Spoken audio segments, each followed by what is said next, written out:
This is Comic Geek Speak, episode 1519, Spotlight on Daredevil, The Miller Age.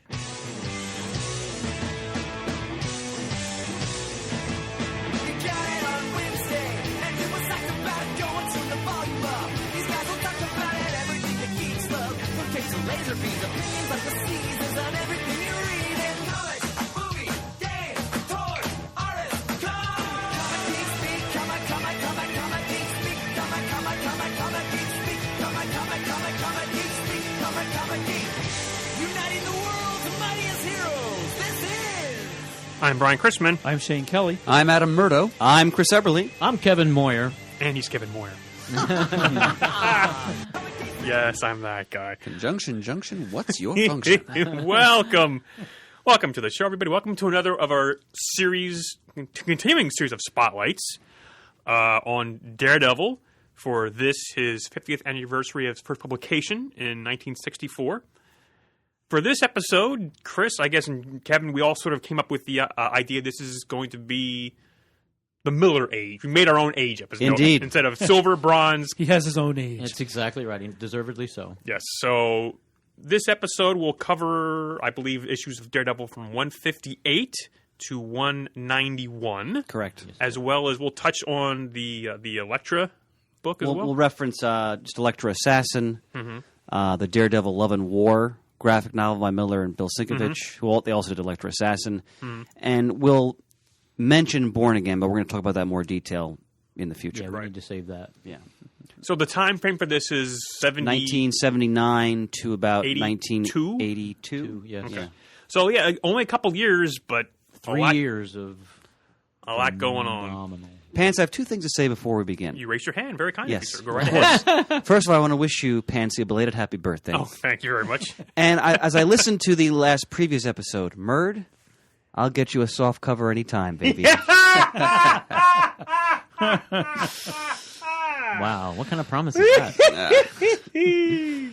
It's an in-joke. We do have some fun here every now and then. Very deeply in. Every now and then, are you kidding me? I'm ready to plunge in right now. A little clubhouse. Whoa, well, keep your plunger out of this.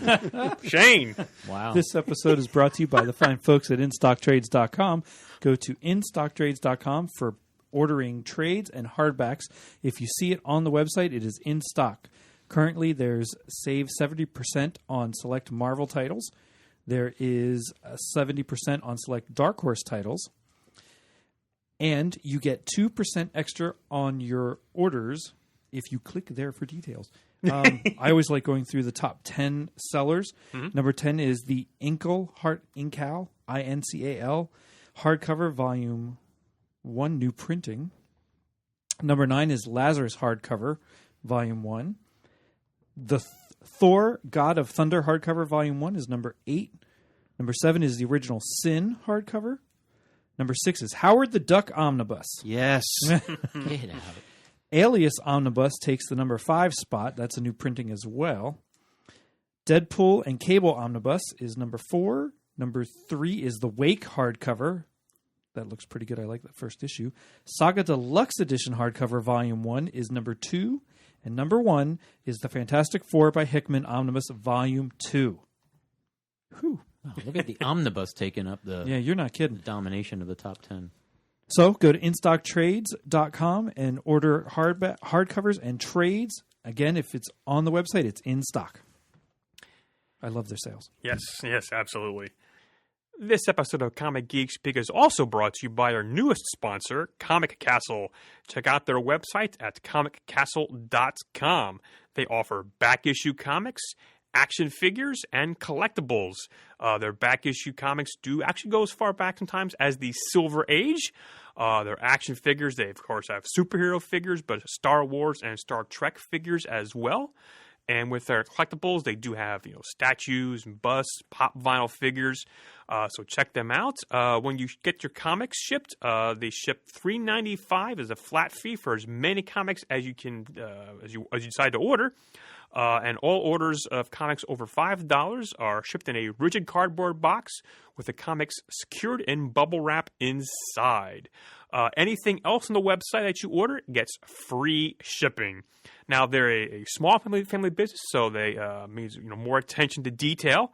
And they actually have created a code just for Comic Geek Speak because they actually listen to our podcast. So use the coupon code CGS10, that's CGS10 at checkout for an additional 10% off your order.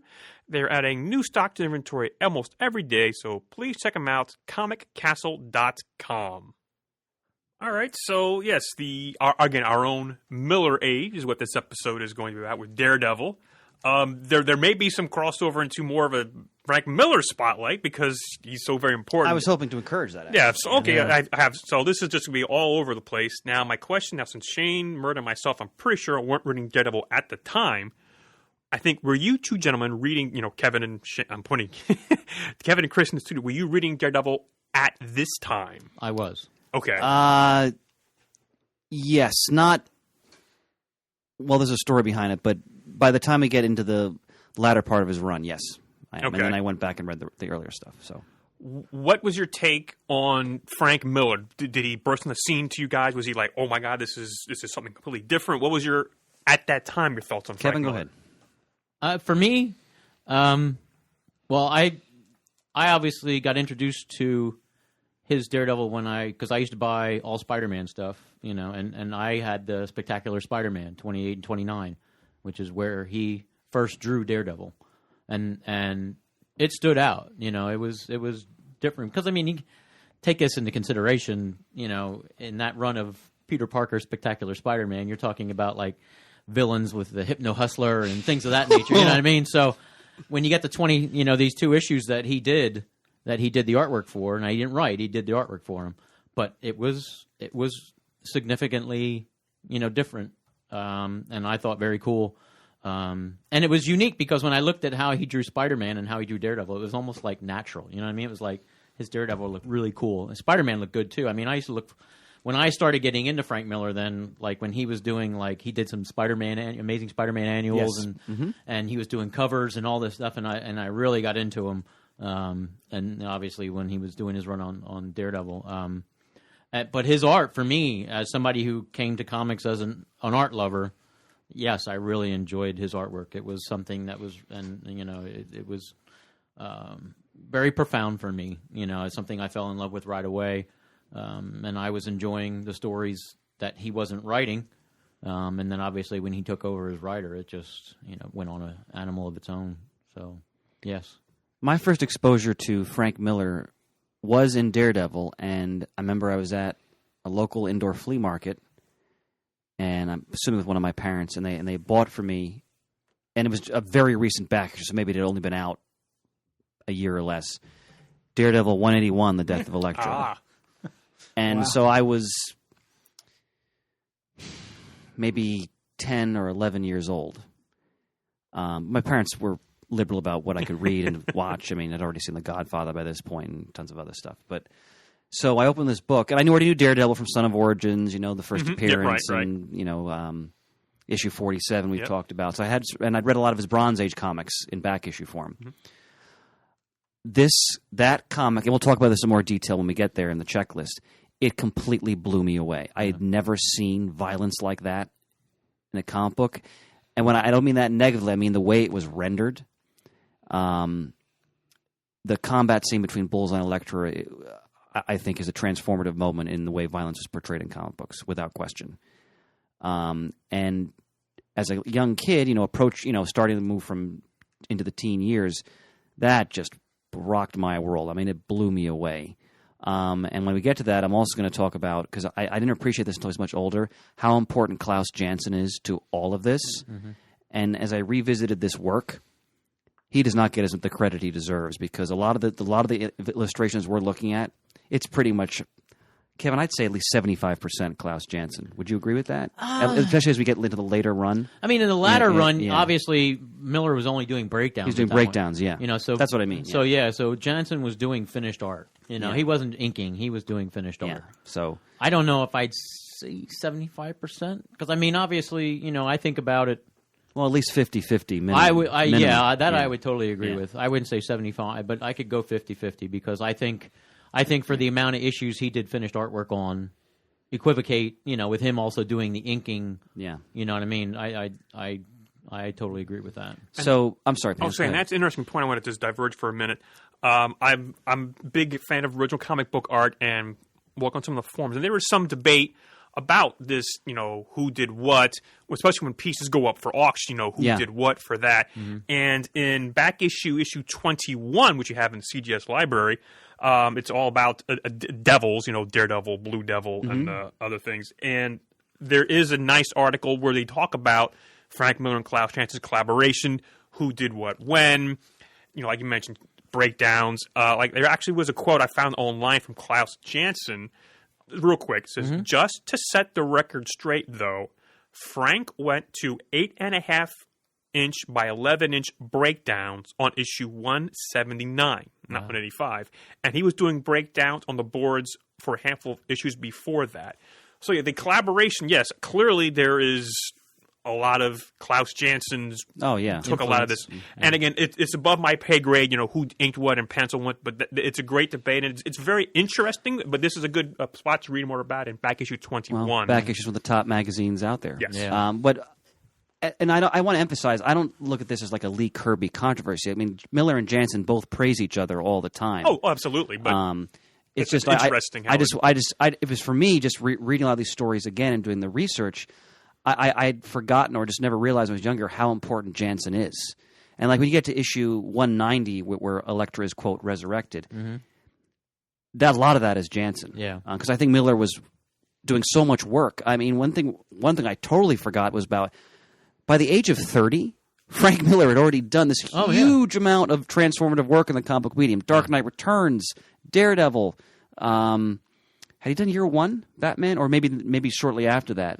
Well, after he left Daredevil, he worked on Ronin. Ronin, he did Ronin with DC. Elektra Assassin. I mean, this is. Yeah, I mean, he started young. I mean, yeah. He went. This was a phenomenal body of work for a period of time, and to me, when I look at the Jansen, Frank Miller, and again, when this stuff was coming out, like you said, I'm sure if you started with 181 and then continued from there. In my experience, when Frank left the book, when he stopped doing breakdown, Jansen still did the artwork. He did, yes, for a while. Solo. So he drew and inked the artwork, and I didn't enjoy it as much. And that's just my personal perspective. I'm not putting it down. It's one of those things. It's one of those artists I've come to learn to appreciate afterwards. But I noticed the change. Oh yeah, I agree with you. But 100%. I'm not saying it sucked. I'm just I'm just saying for me. I noticed enough. So that showed me that the influence that still Miller had, even though only doing breakdowns, still was a significant, absolutely contribution. But they both deserve equal credit. I mean, I should say, acknowledgement because of both of the input. I mean, obviously Frank wrote it and did the breakdowns, but Klaus contributed considerably to the artwork, and it should be well noted. And one of the things, I've actually read these stories in the past, and I revisited what I could find of them for this episode to freshen up. And knowing about Frank Miller's influences, you see a lot of Will Eisner's A Spirit, especially in the we're going to talk about that. The title pages, where you see working like the title into the backgrounds there. That's clear Eisner influence there. Now, did you start reading them since you started on Daredevil with like Kevin Smith stuff? I think that's when I got a couple. I got the Visionary Trades, volumes 1, 2, and 3 of Frank Miller, and I actually have several of the back issues just scattered around my house. I'm not sure where they are. I would have liked to grab a few of those because I actually have some things where there's letter columns about the time. I'd love to look into that. When Miller breaking on the scene. We'll get to that later, but. I'm sorry, guys. Again, feel free to jump in here because we have a nice little outline from Chris to follow. Well, yeah, I thought what we'd do is let's. Pants, I think you made a good point. I think we're going to talk about not just Daredevil, but Frank Miller in general. It's kind of hard not to, yeah. Because he the time period we're looking at, the very end of the '70s into the early to mid '80s. I mean, he is one of the superstars in comics at that time, and he's doing so much in with so not just with Daredevil, with other characters as well, and Frank Miller today is in his late 50s. And is he really? Yeah, he was born in 1957. Yeah. Wow, okay. So, he did a lot of significant work after this time period. I think it's fair to say, though, he's most remembered, and his greatest impact is in the area we're going to be looking at here. And we're not even talking about his DC stuff, for that matter. Right. Or his independent stuff. Yeah, right. yeah, that. Yeah, Dark Knight Returns, Year One. Later on, you get into what's the futuristic Martha Washington? Martha Washington. Go- Thank you. yeah. Of course, much later on, we get into Sin City. But when I think about Frank Miller, this is the era that I really think about. Let's start with just what are people's initial impressions of Daredevil from this time period, as we always do. Like, if through our own experiences, Pants, why don't you start? Well, I had, again, not realized that Miller wasn't necessarily writing the book right away and didn't really know too much about him before. If I could just pause for a minute, because I want to read the very first, the introduction from the splash page from the very first issue of Daredevil he drew, issue 158. I'm sure Marvel was like this a lot of time with promotions in the books, but this actually really, I think, rings true. It's a splash page in the bottom left corner. It says, "From time to time, a truly great new artist will explode upon the Marvel scene like a bombshell. Confidently," and it says Ramblin' Roger McKenzie, Kinky Klaus Jansen, Joe Rosen, George Russos, Amiibo Al Milgram, and Jim Troubleshooter confidently predict newcomer lanky Frank Miller is just such an artist. Sort of odd. Prescient. Yes. And actually, as to tie it to literally within the last hour, as this episode was being recorded, that original art page went up for auction on Heritage Auctions. Huh. It was originally auctioned off by them in November of 2011 and went for almost $6,000. We were listening to it live before you got here, Chris. It went for over double that. It ended with all the premiums at almost $17,000. Wow. It went for $16,730. And it was funny because it got to like 7,000, and they were calling last call, Yeah. and it was like, okay, auction closed, and all of a sudden somebody chimed in with a last second auction and reopened it, and it went nuts. It just Yes. kept going. It was just like, to think it almost stopped at 7, Yeah. and ended up going Yep. for 14, plus the premiums. So And again, the splash page doesn't have Daredevil on No. it. There's no one in costume on Nope. it. It's just, Foggy, Heather, Natasha's there, yeah. Natasha, yeah. She's got her hair like ponytailed, basically. has or a robe pigtail, on, Has a and robe yeah, on. yeah. But it's the first Frank page Miller, yep. of Frank Miller illustrating Daredevil in the Daredevil book. Clearly, somebody wanted it. It all takes two to tango for these auctions. So again, I think a lot of the artwork for this era, because this is very sought after artwork in the artwork. Clearly, with Frank Miller on Daredevil, pages go for thousands of dollars. So that's what I think of this era as. Of course, you think of I think of like Bullseye and Elektra and the Kingpin coming in.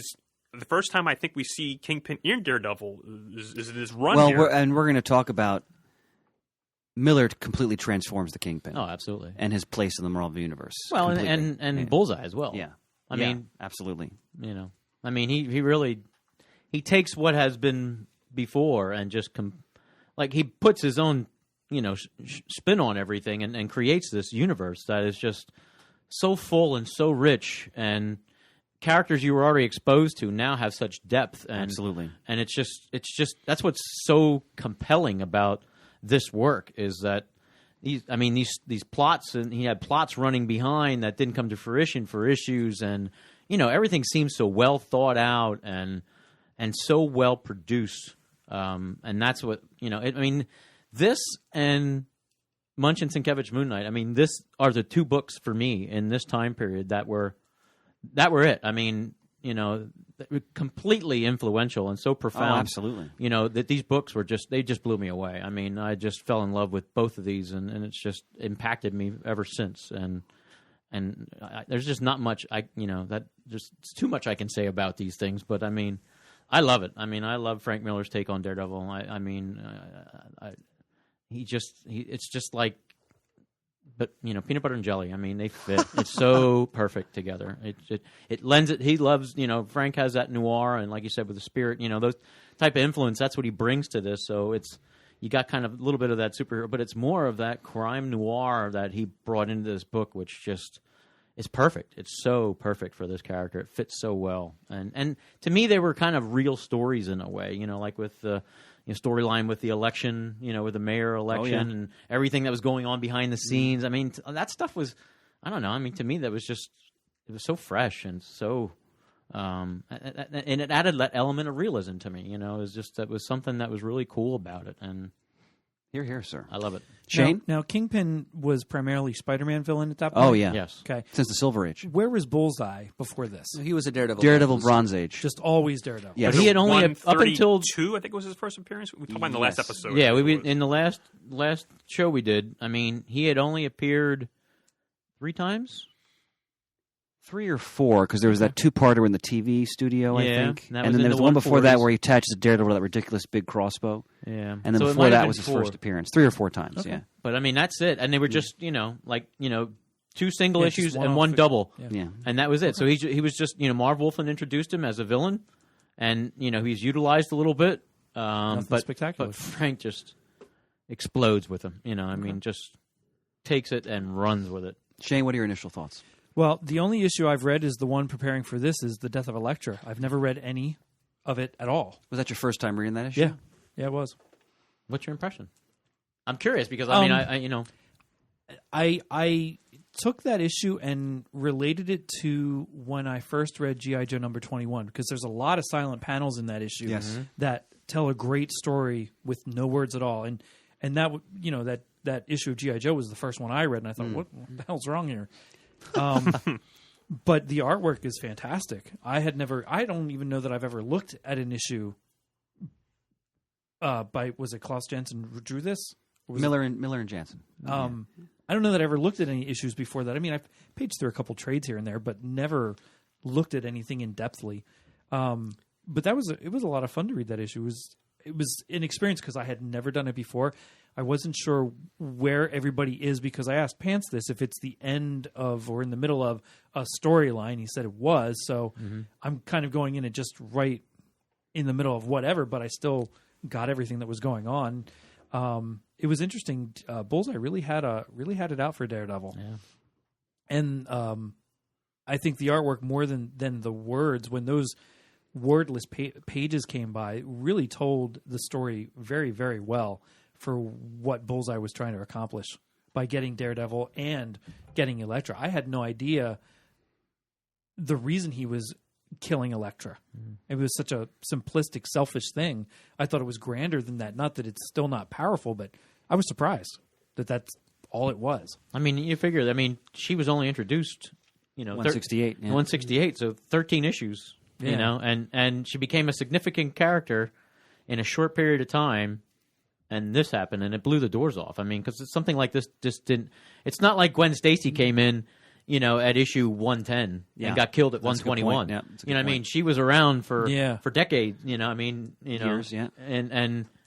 And so to bring a character in like this and have him work it into his past, because he implemented her into Matt's past when he was in college already, and I mean it just. Even though Miller admits, that Elektra was a ripoff of Eisner was a sans serif. Yes. Is that the character? I forgot. Female character? Yes. I mean, Sans serif or something like that? Something like that. Yeah, I mean, I'm butchering pardon it. me, but I didn't have anything notes in front of me. But he's openly said that this was, Well, she's a lethal femme fatale. right. So that was his influence for this character, and he wanted to do that for this book, and he introduced and created this character. And 13 issues later, he kills her, and it was like and he had to sell it. I mean, it wasn't he had to bring it in front of Shooter, and this is what he wants to do with it, and Shooter's like, well, sell me on it, and he went and gave him the whole outline of what he wanted to do, and Shooter's like, go ahead, do it, Yeah. So Wow. I'm sorry, sans serif. sans serif, yeah. So I mean, you think about it. Now he started on Daredevil when he was 21, 22. That's when he was drawing Daredevil. And you figure he was on from 158 to 168. So he might have been 22 years old, going on 23. Jeez. And he now writes and draws a main book that he regained sales because, like I said, it was bi-monthly. It was, in fear of cancellation numerous times. And now it's, it became a blockbuster. And the impact of that particular story, Shane, Marvel just released their beautiful Marvel 70th Anniversary Omnibus, which consists of stories that were voted by fans they feel are the top, most influential Marvel stories, and Daredevil 181 is in there. So I mean, it's such a significant story. I mean, and it's such a groundbreaking book. Yeah. I mean, It was beautiful to look at. And the storytelling, you said, I mean, and that's why I wanted to ask your opinion, because with a lot of silent panels, I mean, that really tells the strength of an artist. Because obviously you can draw well, but if you can tell a story, if you can emote, without having words and other, I mean, Miller was very prolific of utilizing negative space, I mean, you can see some of the things that he did in Daredevil. I mean, at first, his art was great, and it was very kind of, I should say, commercially successful, you know what I mean? In that, it was very anatomically correct, and, I loved the shading and the things. But obviously you saw when he became more and more comfortable, like you got to see more of that quirky, more bold lines, you know what I mean? And you see more of a significant style change for him. And so different from stuff that came later. Right.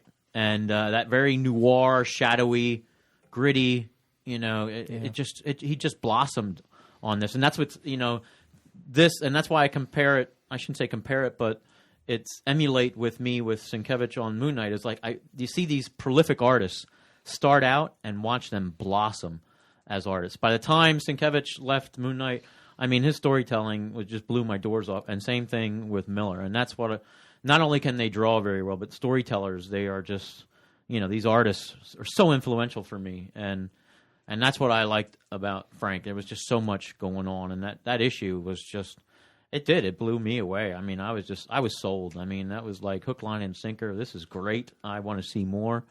And 182 was one of my favorite issues. That cover is one of my favorite covers of all time. And where he's grasping Elektra's gravesite. Yeah, the tombstone. Yeah, I mean, just so much great stuff. We'll get to each issue. We need to start. Yeah, we need. Well, Murd needs to. Oh, I'm not going to hold us up much here. No, I'm curious to hear what you have to. Almost nothing, Kevin. Really? I know even less about Miller's Daredevil than Shane does, because I decided a long time ago that Miller simply is not one of my favorite creators. His work as both writer and artist, what I've seen of it has generally left me pretty cold. I tend to prefer my comics sunny side up, you see. And, so I have not read a single one of the comics we're going to be discussing today, not even The Death of Elektra. Everything I know about this run, this period of comics, I've gleaned from secondary sources. So I'm pretty much going to be keeping quiet and getting out of your guys' way here. You guys know the material. You love it. I'm just going to maybe interject a footnote here or there, but for the most part, I'm just going to settle back in my seat in the Lyceum and just enjoy the lecture. Look, my big hunk of love, you were never in the way. Yeah, exactly. And you clearly have notes on the legendary legal pad there. Well, so. yeah, this much pertains to the Miller age. But still, you have notes, so I'm always look to hear what you have to say. So one remark to make. Please. I will say this. When I was in college, I took a pop culture media studies class, which was kind of a precursor to my going under a master's degree in that subject. And that page from the issue of Daredevil in which Bullseye impales Elektra on her own side blade. That page was projected onto a big screen during our final exam for that class. Oh, yeah? And I think there were 3 or 4. There it is. Pants is holding it aloft for everyone to see. That was the subject of 3 different multiple choice questions on that exam. Oh, yeah? So I offer that as a testimony of the wonder if I could have passed that class. the canonicity of Miller's work. It's been accepted as classic in circles other than merely those of fans. For me, just a few quick thoughts before we dive into the meat of this. I've always, loved Spider-Man, as we've discussed, as sort of like my primary Marvel character. But as I started to get a little bit older and I was exposed to the Miller Jansen Daredevil, I became so taken with the world that Miller created for this character. And I was trying to understand the film noir influences. I mean, I got all that later on. Oh, yeah. But even as a 12-year-old, I realized I was reading something that was not a typical superhero comic that I was accustomed to. Something new was going on here. Something grittier. Something, in some ways, that was dangerous and sinister. There was an unpredictability to what I was reading. It seemed like, I started with 181, and a major character is killed in a brutal fashion. And I realized, okay, this is not the stuff you've been reading from when you were little. This is something new. And as I got older, I really started to appreciate everything that these creators were doing with this character. And we have to, again, I think, appreciate, as much as I love the whole history of Daredevil, what Miller and Jansen did with Daredevil.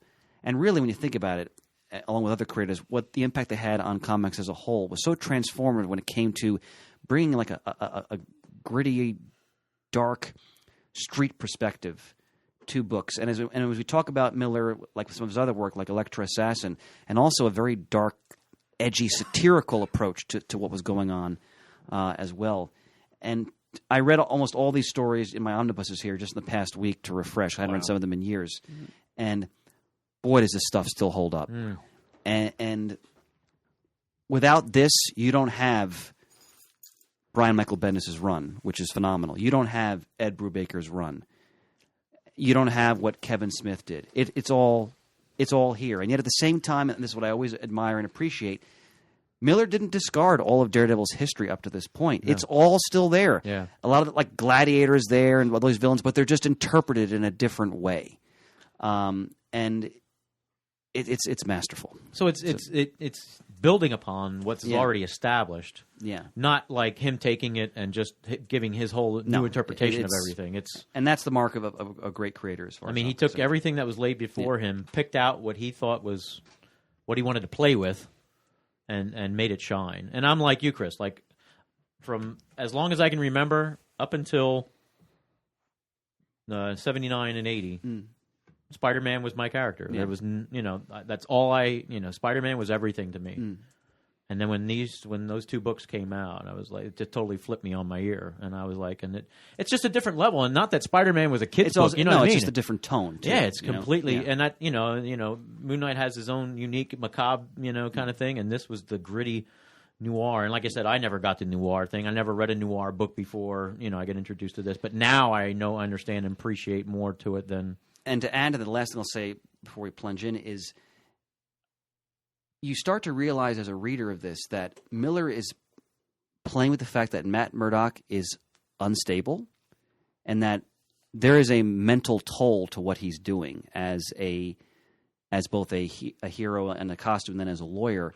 And he really starts to... Born Again is the ultimate realization of that. But even in these stories, I'd forgotten what's going on with Heather Glenn and how twisted that really is. That is really and we're going to get into that. But Pants, this is exciting stuff. Yes, it is. Yeah, as you can tell. Yeah. Any other background we need to present? Well, one little thing that you mentioned about the bi-monthly publication. At this time, the first issue we're talking about, 158, was cover dated May of 79. It did not go monthly until issue 170. Yeah. So it was still throughout all this... Well, the first part of this run was bi-monthly. Daredevil's numbers were struggling throughout pretty much the whole Bronze Age. Pretty much. I know it was in fear of cancellation at least twice. And it went bi-monthly for a while before Miller was there. Mm-hmm. So, it was potentially on the chopping block. And within a matter of a few months from when he took over the book completely, they made it monthly. So that tells you right there, just based on, I'm sure, the sales numbers they saw. Mm-hmm. Well, you think, he started with 168, and if you're saying it went monthly at 170, it's only 2 issues that he took in total control of the book, and they decided to make it monthly. Yep. So. All right, so shall we? Absolutely, sir. All right. As you mentioned before, Frank Miller was raised in Vermont, and he was born in 1957, so he's 57 now. He came to Manhattan to try to break in as an artist in the late 1970s, I want to say around 1978. And in a very brief period of time, when you think about it, his work was transformative in the comic book medium. I think that's fair to say. And when we think about all that he and Jansen, the other collaborators he had, all the ways they influenced the medium going forward in both good and bad ways, because there's always crappy derivations, it's enormously significant. So as we go through this, naturally we're going to be talking about, as Kevin mentioned, when we touch upon various issues, the influence of crime noir that Miller brought to Daredevil, which totally changed the tone of the book completely. It went from, a fun, sometimes quirky superhero comic to the underbelly of the Marvel Universe that we never knew was there until this, basically, to some degree. For example, we're going to be addressing many times, you go through the checklist, just how radically the Kingpin has changed by Miller's take on that character. When we think of the Kingpin, if you're going Silver Age, you're thinking of the mob boss Spider-Man who was a little cartoonish, even buffoonish sometimes, to this manipulative master planner who's at the center of this web that controls the entire underworld in at least New York City, if not the entire Marvel universe. Well, you mentioned, like you said, Godfatherish. I mean, that's kind of like that's how powerful he became as a crime leader. And I mean, I think it's just as significant in Absolutely. that essence. And I will talk about, as we just mentioned, and Pants, you mentioned this, and this will pop up in several issues. You clearly see the Eisner influence in Miller's work, and Miller is Dark Horse did a book, Eisner Miller, where it's just them talking to each other in a series of interviews. So there's no denying that impact. And we're also going to address the '80s is renowned, and Murdy used the term "sunny side." The '80s is known, for better or for worse, as the dark, gritty period in comics. When you talk about Dark Knight Returns, you talk about Watchmen, and you talk about Daredevil, among other books, Miracle Man, and so forth, where the tone of comics really changed significantly, and in the hands of the right creators, it was revelatory. In the hands of also Rans, it was just kind of ho hum. But this stuff we're looking at here, and you mentioned 181 was in your final exam in that course you took. There's no denying in the comic book world the impact of what we're going to be looking at. And when we get to, and I can't wait, the Daredevil Netflix series, which is coming out next year, correct? Yes. I really can't wait to see, because you can almost guarantee they're going to be working off this stuff.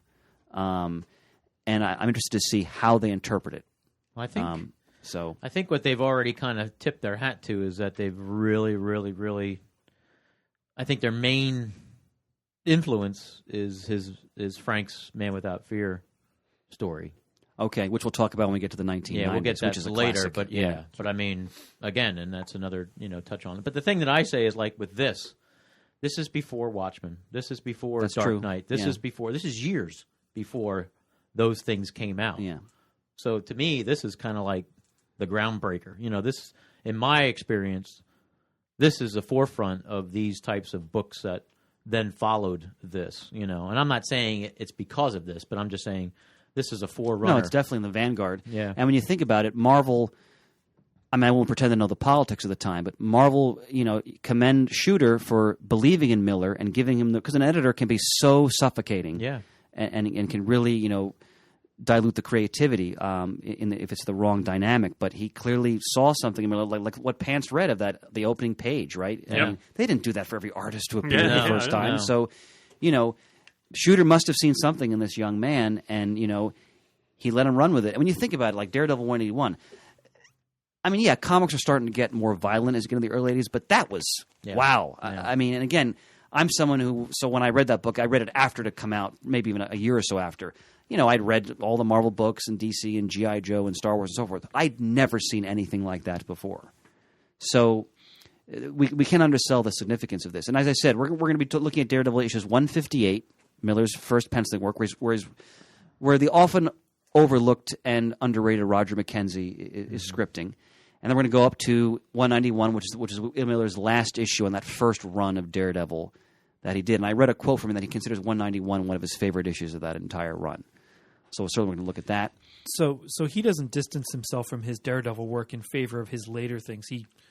I've never read anything Okay. anything to I the was contrary. Have curious. you or No, Kevin? no.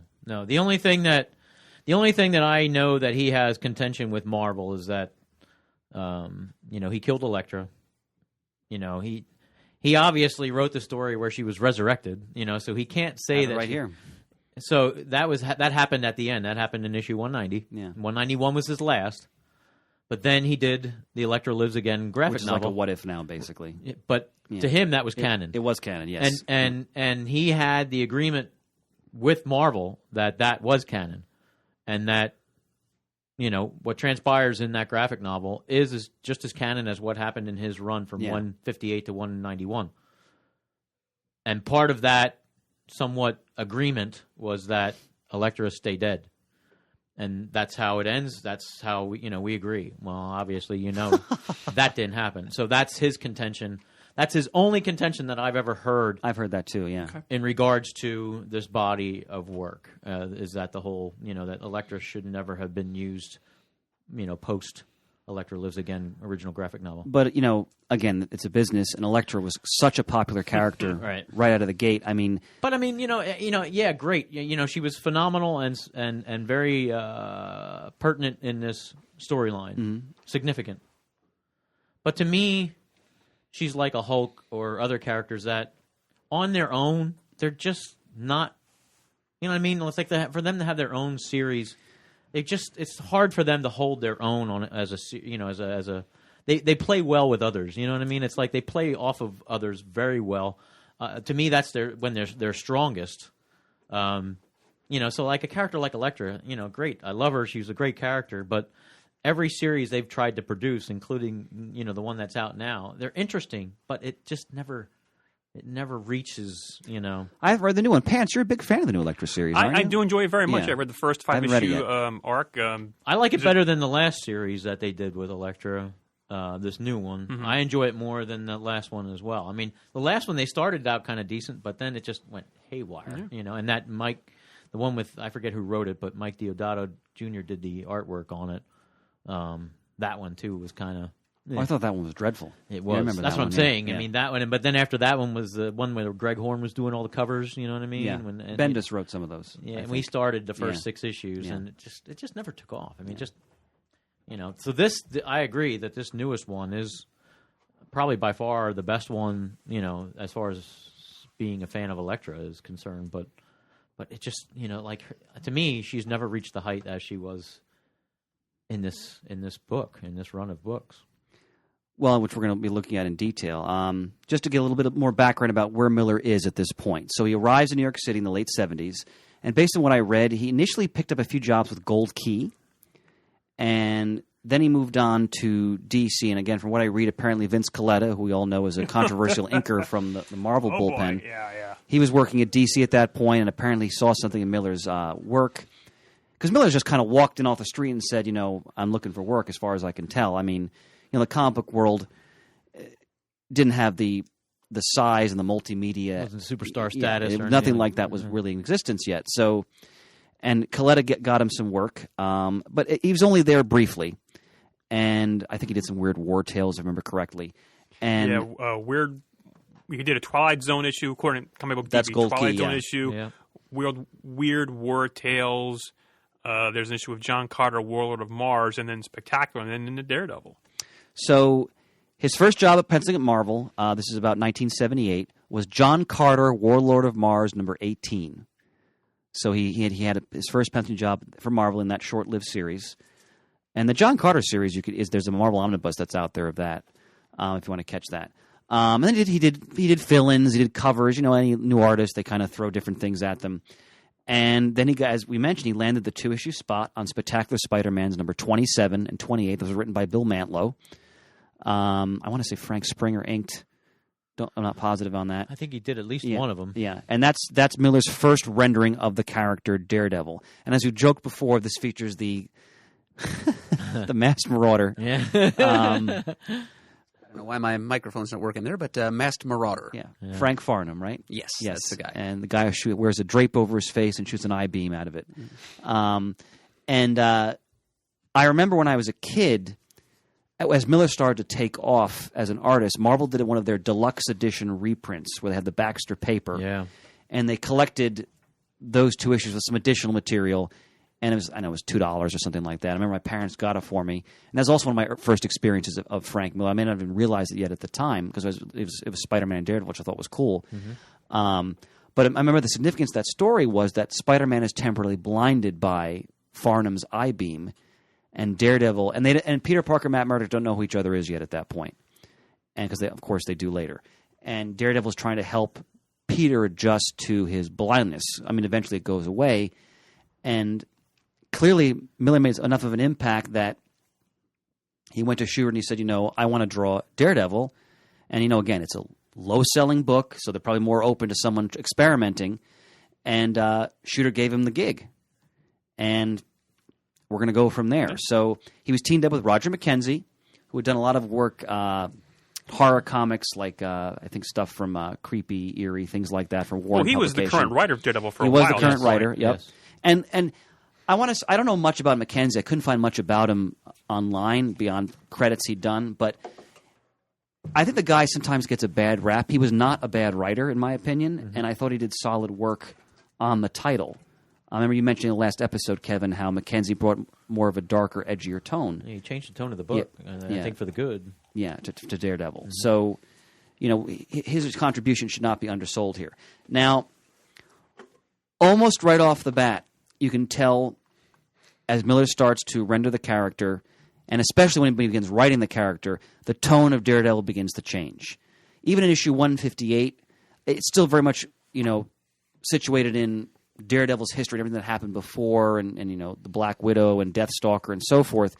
But the visual tone has changed. I mean, the way Deathstalker dies in issue 158, is not pleasant. And there's you can also see Mackenzie's horror influence in these stories. Absolutely, especially 158. Yeah, and there's a change going on. Let me read a quote from Miller from an interview in 2008. He says, "When I first showed up in New York, I showed up with a bunch of comics, a bunch of samples, of guys in trench coats and old cars and such.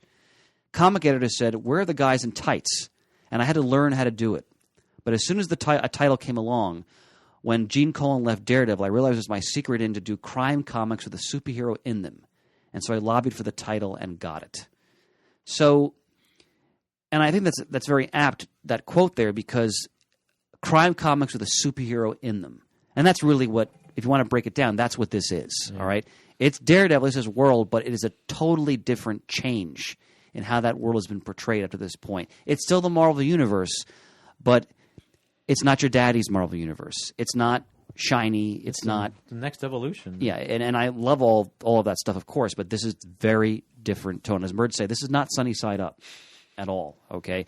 This is shadows and alleyways and sinister, lurking, seedy people in them, and Matt Murdock has to navigate that world and still try to retain his code and his morals and his sanity, frankly.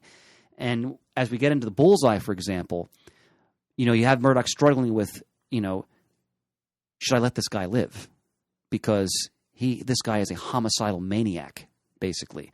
And I was joking in our notes here that, Brian D. Roy says, why doesn't he just kill him? Like, come on, how many guys does this person have to kill before Daredevil just ends him? Like Batman with the Joker. Yeah, exactly. Yeah, and they have Matt wrestling with, I'm responsible for this man, and he's a killer. Well, when you get basically into 181, and then Yeah. especially into 191, 191, I mean that's significant compared to what we were used to, like you say, with Batman and the Joker. And how many times are you going to let this guy, just try to arrest him and put him in jail? Yeah. And he obviously, takes this bull by the horns and throws it right in your face, and which again was majorly significant. And the other thing I want to emphasize, Miller apparently would just sketch New York City rooftops, and basically, I think this is very important to emphasize.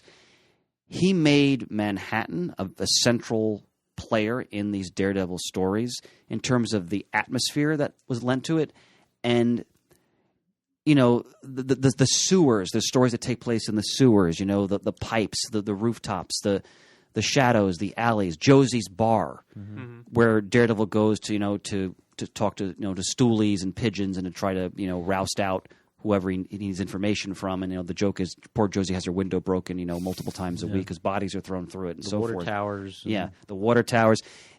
When you read these, and Daredevil, the way he dances in that like a ballet dancer across this sort of crumbling, decaying Landscape. urban blight, basically, and you hadn't seen it rendered that way before in the Marvel Universe, at least not in my experience up to that point. And it gave this air of danger and instability, and you're not sure what's lurking around these corners and what's going to happen. And that, to me, that is such an important part of this whole world that Miller and Klaus Jansen and Roger McKenzie were transforming. And we have to mention also, as part of our intro here, Miller creates this wonderful motley crew of supporting characters that emphasize this new seedy world. Turk and Grotto, Yeah. which are like the Abbott and Costello, basically, the Laurel and Hardy of Daredevil's underworld that he has to work in. I mean, they're there for the comic relief, but they're also symbols of the kinds of scum he has to kind of deal with to fight crime and get information. Eric Slaughter, who heads like this assassins guild. Yeah. This sinister old man with a cane, and he has this guild that the Kingpin tolerates basically, and they take freelance jobs. The tenement buildings and just the city is so alive in these Daredevil stories, and there's such an important part of the background. Now, just to jump ahead a little bit here, so Mackenzie scripts with Miller from 158 to 166, and then he's off the book. Now, apparently what happened, based on what I've read, Miller wasn't happy with Mackenzie's scripts, and apparently neither was editor Denny O'Neil, who we all know the significance of Denny O'Neil. Yeah, interesting, because I saw early, the first few issues, it was edited by, Jim Shooter's the editor-in-chief, Right. but edited by Mary Jo Duffy and Al Milgrom. Yep, both Marvel veterans, yep. But then Denny O'Neil takes over, and, well, there you go. I mean, we all know O'Neill's pedigree and what he's done for comics. This is his spell at working at Marvel. And issue 167 is David Michelini writes the book, a veteran scripter. And then with 168, Miller must have been raring to go. I mean, think about it. So 168, he's now the writer and penciler of the book. Boom, here's Elektra. And here's Elektra. And the story's just entitled Elektra. And it goes from there. And we have to also emphasize Daredevil's traditional rogues gallery that we've talked about in our Silver and Bronze Age spotlights, it's still there, but Miller kind of picks and chooses who he's going to use. Like, you don't see Manbull, for example. Yeah. You don't see the owl. You don't see Mandrill. You don't see any of those characters. Sorry, Murd. But some of them, like Gladiator, show up. But they're just... I'll get over it. Yeah, they're just... Chris is all the mandrill I need. Dear Lord. I knew that softcover comment would elicit some great material. It's just all dick jokes from here on out. Outstanding. So that traditional rogues gallery, it doesn't disappear. It kind of takes a back seat, though, except for Bullseye, who's radically transformed, basically. And it's as much the criminal underworld now that Daredevil is dealing with, kind of faceless, punks and thugs and underlings of the Kingpin, as much as it is, quote, supervillains. And for much of Miller's run, there aren't really many supervillains, quote, in it. No. The Gladiator appears, but he goes through his own transformation, essentially. The Owl doesn't show up at all. No. Stiltman, after a fashion. After a fashion, exactly, in an amusing way because it involves Turk. Yeah. But it's very much the underworld. And then there's ninjas. Oh, well, thank you, Pants, because all of us who grew up in the 80s, we all remember in the pop culture zeitgeist, I'm sure Shane can speak to this, ninjas were just kind of everywhere, right? I mean, they show up in G.I. Joe. There's all these like bad B movies showing up now with ninjas, like American Ninja, with ninjas in them. And for whatever reason, in the 80s, ninjas were in the pop culture zeitgeist. I'm not sure why. I just remember as a kid going to flea markets, you started to see ninja stuff everywhere, like the any costumes. farmer's market. Yep. Yeah. And they very much became a part of Daredevil. So you had this fascinating synthesis of like the gritty underworld and then this mystical ninja aspect to it. And somehow he made it all work. I mean, it's fascinating. Of course, we'll get into Stick and all of that as we move on. We also have to mention how important Ben Urich is in this time period. Yeah. We mentioned how he was introduced by Mackenzie. Damn it, I can't remember the issue number off the top of my head. Murd brought up in the last episode. I'll have it for you in a minute. Number 153 was his first appearance. Thank you, sir. 1978. Thank you very much. And Urich is, I mean, besides Foggy, he's probably the most important supporting character in this era. I mean, he's way up there because A, he's going to discover Matt Murdock's identity. B, he's going to not reveal that because he feels that, Daredevil is too important to expose his identity. And Urich's narrative voice in this book, and even more so in Born Again, is so important, I think, to the whole feel of the comic book. And I can't imagine today if they created Ben Urich, they wouldn't have him smoking because smoking is so seen as taboo. But it's so intrinsic to his character. in this time period. And when I think of the Daredevil movie, they so blew that character in that absolutely. movie. I mean, Absolutely. they just did not get it at all. And he plays such an important role in these stories. And I also, we're going to be really touching upon, Miller starts to explore, especially getting the latter issues here, Matt Murdock is not mentally stable. I mean, he exhumes his dead lover because he thinks she might still be alive. So, And then plays Russian roulette with his main villain. yes. So, and I mean, again, Born Again is like the consummation of that theme as well. But, and other writers have since picked up with that, and when you think about it, this is a man who puts on these tights and runs around the city in the most dangerous parts, beating the crap out of criminals with his bare hands. You're going to have issues. And the people in your life, and this is, I think, one of the best parts of this run and going forward, they explore that if you are close to Matt Murdock, you're going to suffer because of it. Like, there will be fallout and blowback in your life because of what he's doing. All the women in his life, Foggy, everybody, Ben Urich, everybody's affected because, not because he wants them to get hurt, but It's just you're part of the fold. I mean, exactly. it's that environment, and it's if you're in it, you're magnetically attracted to it. And again, we're going to talk about Klaus Jansen and how important his role is, and their synthesis. They're such a wonderful team because they did Dark Knight Returns together too. Yes. So, there's quite a legacy there. And the last thing I'd say before we kind of jump into the checklist and before we have other comments from other the rest of us is, I've often reflected on the fact that when people think about Marvel characters in like the popular culture, a lot of the average person doesn't really think about Daredevil too much. And we think about, even before the movie in the 2000s, Daredevil didn't appear much in multimedia. I think he appeared in like Spider-Man's Amazing Friends once. Was he in that TV movie with the Hulk? Yeah. Well, we'll talk about that probably next time. Yeah, next time, But yeah. that horrible black costume. But and he appeared in the Spider-Man cartoon from the 2000s. I think he was in that, or the 1990s. 1995, yeah. So He was in the Fantastic Four. That's right. He was in cartoon that too. from Yep. the 90s. that's right. So he had very little exposure in terms of multimedia. And, But- and go even ahead. with merchandise and things like Very that. limited. I mean, it wasn't until Miller came along. Then he had some T-shirts. So I got some posters. T-shirts Yeah. and stuff like that. That was about it. That was Yeah. about it. I mean, Yeah. all the other heroes that most people were attracted to, you could get stuff all over the place. And Daredevil, it was like there was a character I loved, and I was like, I can't find it. You know what I mean? So anything that came out, I snagged. I remember you going crazy when the figures came out, that first Spider-Man wave, before there was a Marvel Legends getting Daredevil. That was the wave associated with the cartoon. No, this was that after was with that was all the the s- articulation. Okay. That was the Spider-Man Classics line. Okay. Where Like, and there were a couple figures of Daredevil throughout history, but Yeah. nothing like this. Yeah, he was in. There was two figures that he appeared in before that Spider-Man Classic line, but that Spider-Man Classic line was obviously the most articulated and most anatomically well sculpted.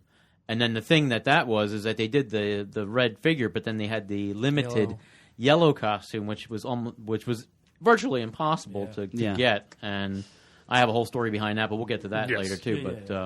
But it's keeping that in mind, that very limited exposure to the wider public consciousness.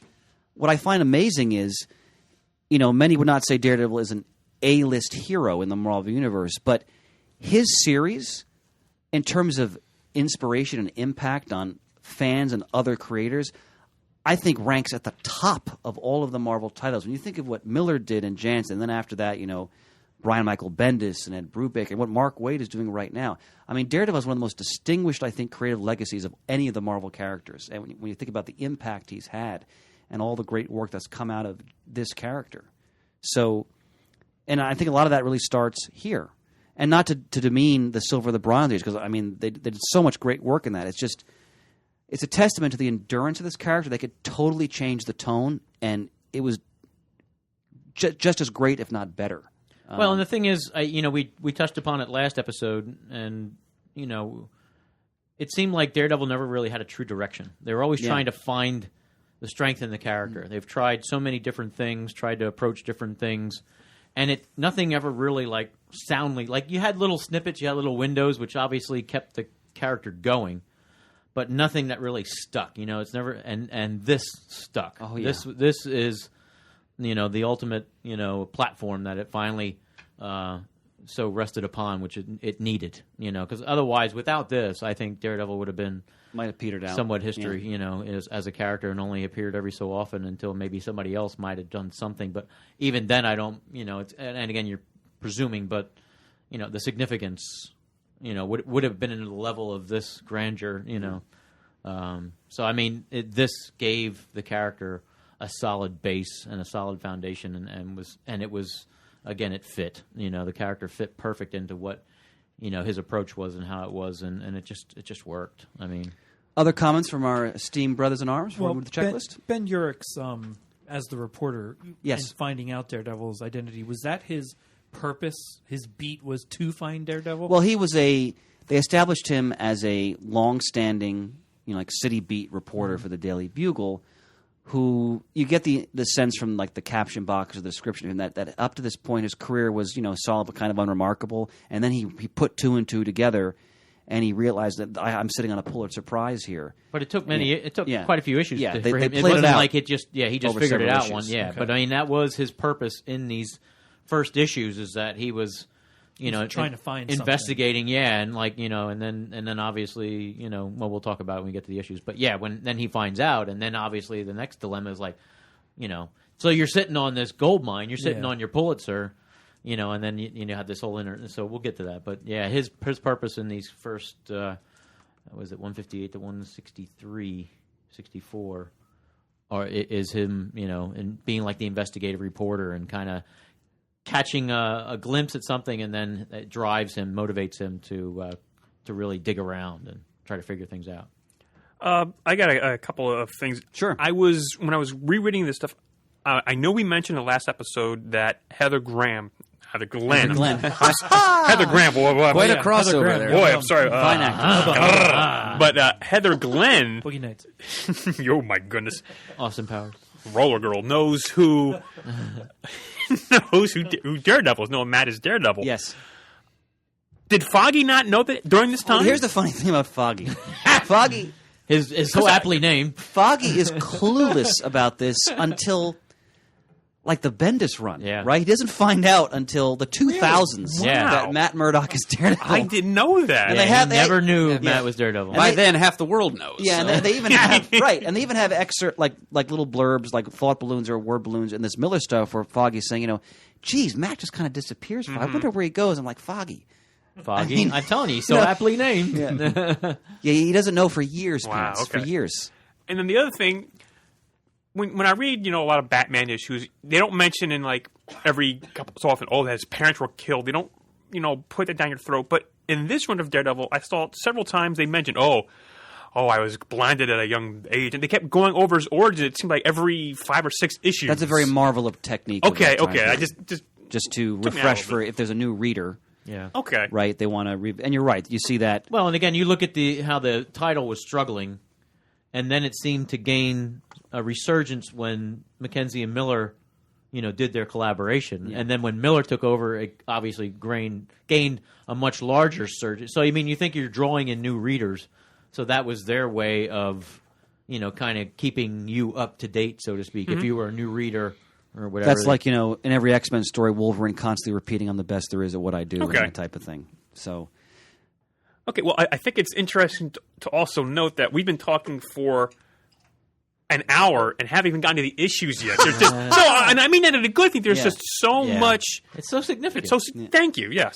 well, let's plunge into the checklist there, Let's do Pansy. it. Let's do it. All right, now, issue 158, and Pants talked about that first page of original art. Yes. All right. That's Miller's first, not penciling the character, because that was his Spectacular Spider-Man, but on the Daredevil title.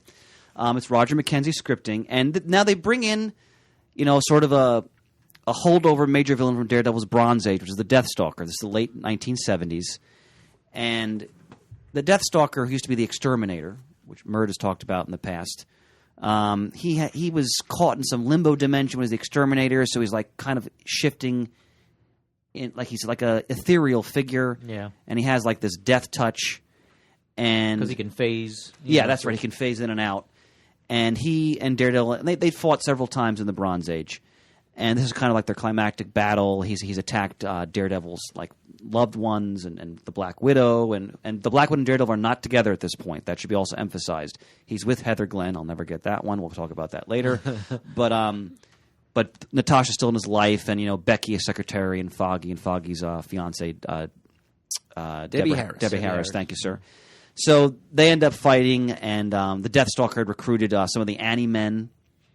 Two of which he murders himself. In that they deliver, I think, Daredevil to him or Matt Murdock. Matt Murdock, yeah. And then he kills both of them. Yeah. I think it was Catman and Birdman. Birdman. No, it was Gorilla Man.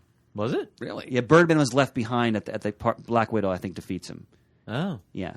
And in the final, he goes, Catman, Ape Man, look out behind you. Oh, yeah.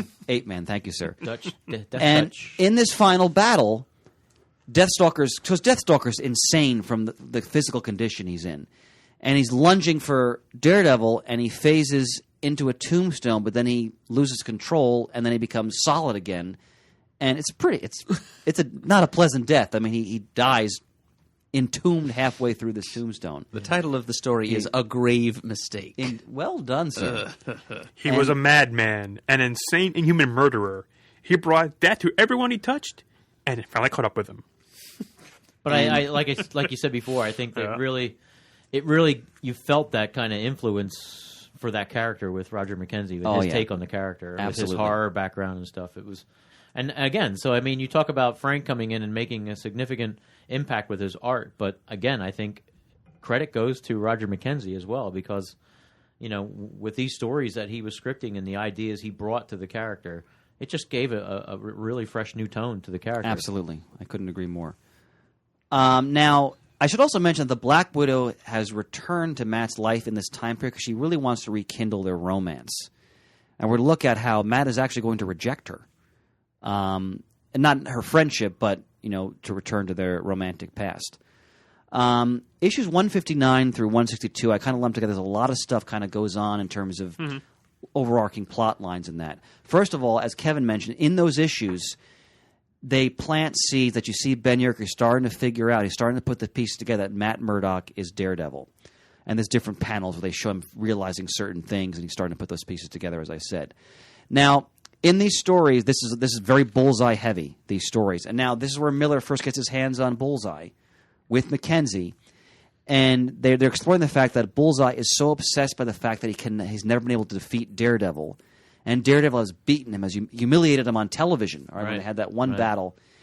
And that was the last time they battled before this. Yeah, that's right. And he initially hires Eric Slaughter's Assassin's Guild, which that falls flat. So then he goes into action as Bullseye himself. And I remember this is one of my early Daredevil experiences. I can picture the cover. I want to say it's issue 160. He's holding the Black Widow, strangling her with like the cord from a hairdryer, basically. Yeah. And he kidnaps her to lure Daredevil into battle. To Coney Island. Yes, on the roller coaster. Mm-hmm. Thank you, sir. But you think about it, I mean, we give credit to Frank Miller fleshing out Bullseye, but I mean, you think about it. McKenzie as well. Yeah. Yep, he's writing it, absolutely. And these stories, they begin to explore, they start to flesh out Bullseye. He's not just a two-dimensional villain with a cool power. He's a homicidal lunatic. This dude's disturbed, he's extremely disturbed. Yeah. And they're starting to get into that, and they're starting to portray that this is a very creepy, frightening character. Yeah. And then this is just the beginning when it comes to that character. Go ahead, Pants. Well, I was going to say, if you get to the end of these issues you lump together, issue 162 is actually a fill-in issue of sort. It's written by Michael Fleischer, and Steve Ditko on the artwork for that. And I couldn't find it in my collection. Of course, it's not in the issues that I totally forgot about that. Thank you. So there's not much I can tell you about that. I can't either. I must say, I think it's a standalone issue. It's a fill-in issue. I think he fights Jaguar or something like that. And it's Steve Ditko doing the artwork, and because it's such an abrupt thing, you know what I mean? It's like it's like wow, really, and then obviously 163 comes along, and it's like, well, this is a favorite of yours, my friend, because absolutely. I consider this a classic Daredevil story. The Hulk is running amok, enraged in Manhattan, and Matt is in. I think he's at some kind of function of some kind, because he's wearing a tuxedo, and he, through his senses, he realizes the Hulk is nearby, And this is where, again, you go back to Daredevil 7 with the Submariner battle, right, from the Silver Age, where you – and this is always one of the great things about the Daredevil character, Matt Murdock.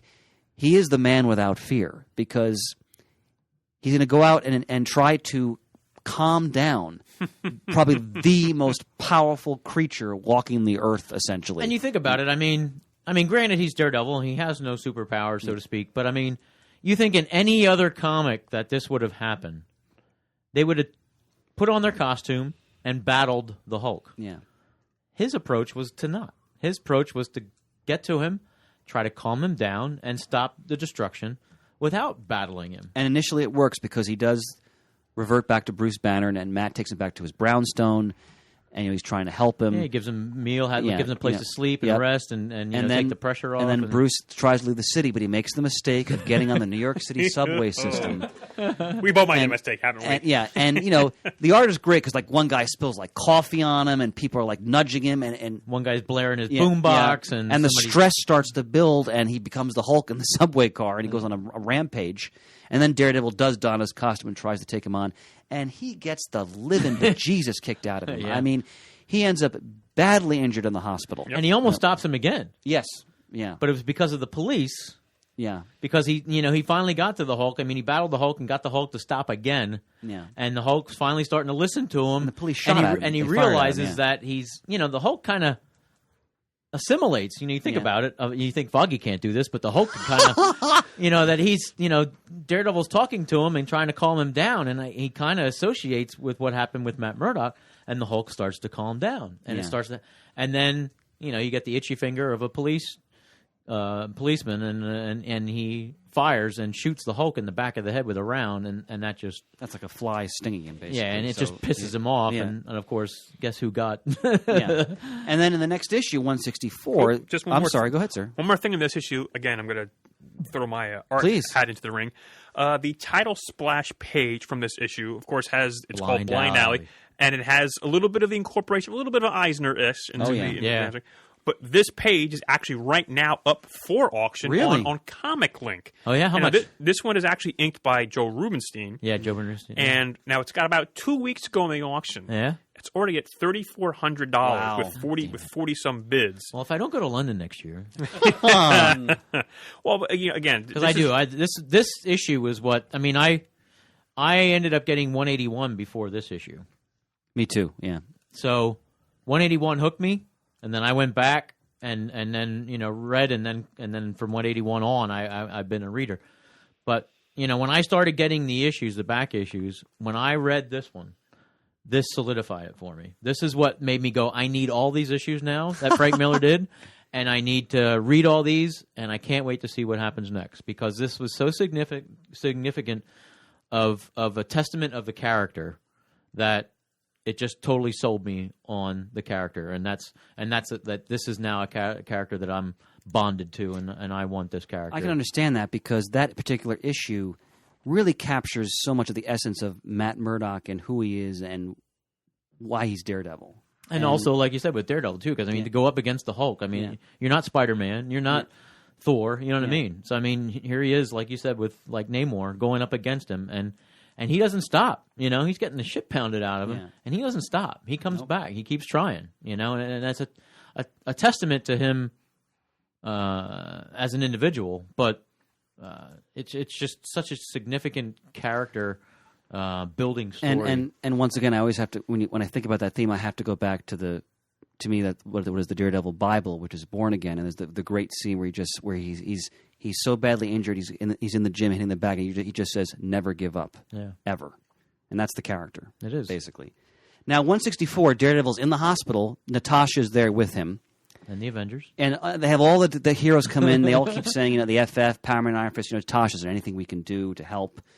But he recovers, and this issue is key because Ben Urich comes to visit him at the hospital, and because they have a relationship. Well, Ben Urich, I forgot to mention this. I want to mention this. In 163, when he's fighting the Hulk, is it Natasha? Heather Glenn is in the crowd, and she sees. That's right. You're right. Yep. Him that's right. fighting the Hulk, and she's Matt. concerned, and she yells, "Matt!" Yep. Yeah. And Ben's next to her, and he's like, and there was the final piece of the puzzle. So, but 164 is kind of like this is where Ben comes in.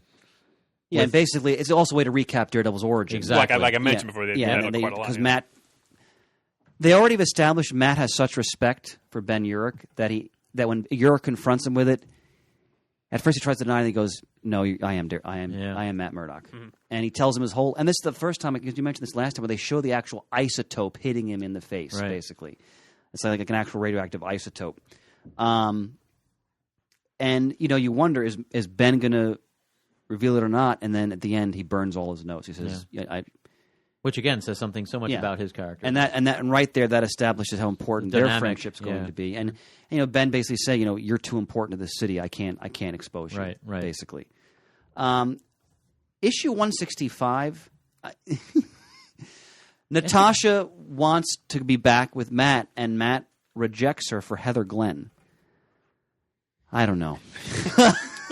He's trying something new. Yeah, he's trying something new, I guess. That's but, that's how I took it. I'm just being silly here, but you've got, to be trivial for a second, one of the most beautiful women in the Marvel Universe, who is also a crime fighter, who knows your secret, who can share your life with you in a way that is equal, but you're going to reject her for the basically alcoholic, party girl, flighty socialite who's already probably mentally unstable. Well, I think it's something that for him.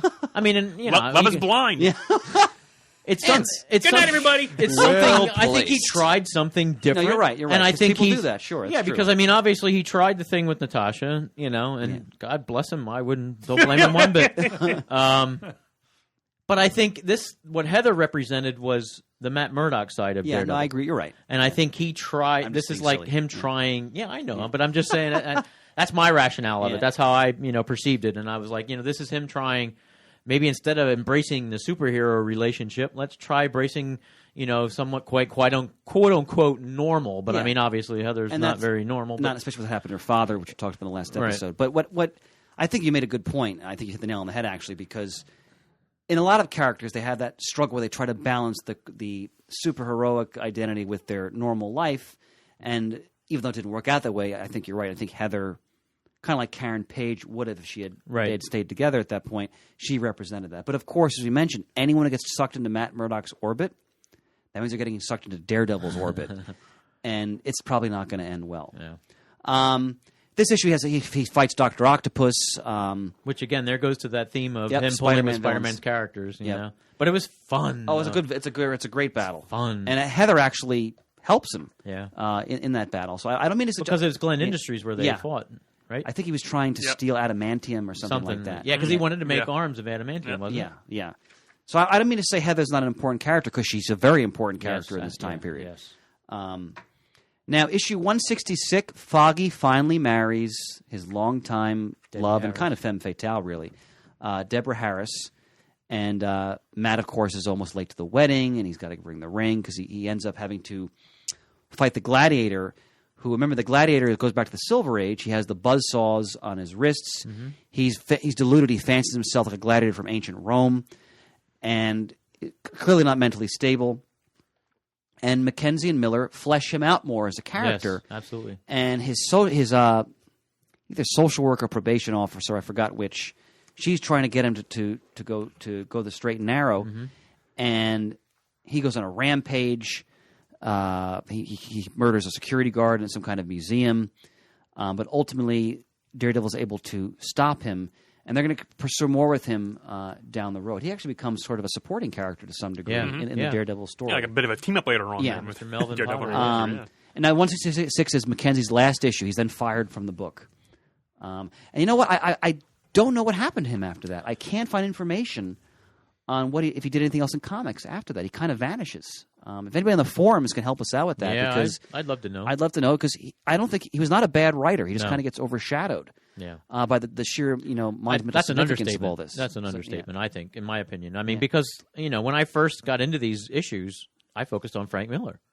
I didn't really pay much attention. Me too. It wasn't until I was like, wait a minute, Frank didn't write all these, But it's always Frank Miller's run on Daredevil, and I understand it. But I mean, at first, I didn't catch that it was Roger Mackenzie. Well, yeah, because I'm holding the first, because there's two, but the first Daredevil omnibus, and it's by Frank Miller and Klaus Jansen. Yeah, and I understand why for all kinds of reasons, but I sometimes wonder if it's one of those things that did Frank, kind of co-plot or even, maybe throw some ideas, work with Roger McKenzie.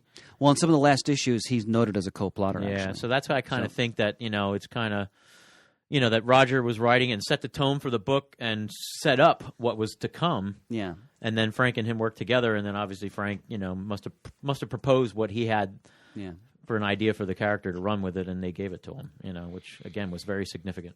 Go ahead, Pants. Just for Roger McKenzie, again, using Comic Book DB, according to this, he's writing some backups in the Savage Dragon right now. Really? Yes. Oh, Wow. still active. Okay. Maybe you need to run into him at a show or Night something. Watchman is the character. Night Watchman. Oh, yes, from Big Bang Comics. There you go. Shoot the breeze with Roger McKenzie at a show. That would be awesome. So he's still out there, writing. Cool. Good Thank for you, him. sir. Yeah, Night Watchman's like a Batman analog. So. Oh, okay. Issue 167, David Michelini comes in and scripts that one issue.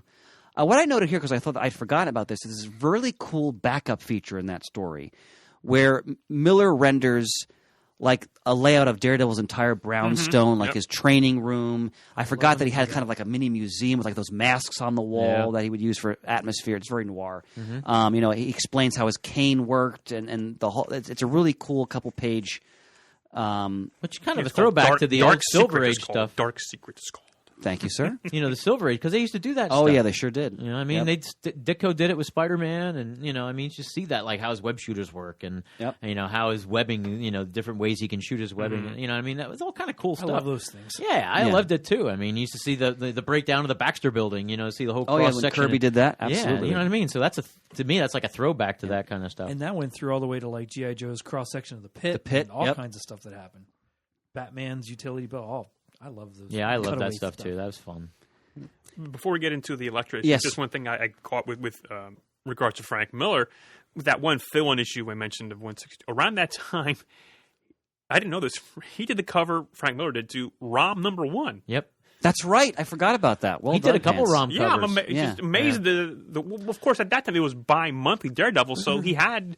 He did a lot. He did a lot of yeah, covers. yeah, When you yeah, go yeah. through, I mean, I remember seeing, Doctor Strange. Like he did promo Yes, he pictures. did. And Yep, stuff Doctor like, Strange. Yep. You know what I mean? He did a lot of, and like I said, I used to look for him because when he did those Amazing Spider-Man annuals, The one with the Punisher and the one with Doctor Strange. yeah, right? 14 and 15. So I mean, it was like I used to look for his stuff. I mean, that was I loved it. And he was started to go everywhere. He was becoming like that, all around artist. The go-to artist. And everything he was doing was cool. Now 168. One more thing Please, before my we friend, dive please. into this very important issue 168. The fill-in by Michelini. It's not that important to Daredevil, but it introduced characters Edwin Cord, a corrupt industrialist, and an armored villain called Mauler. That's right.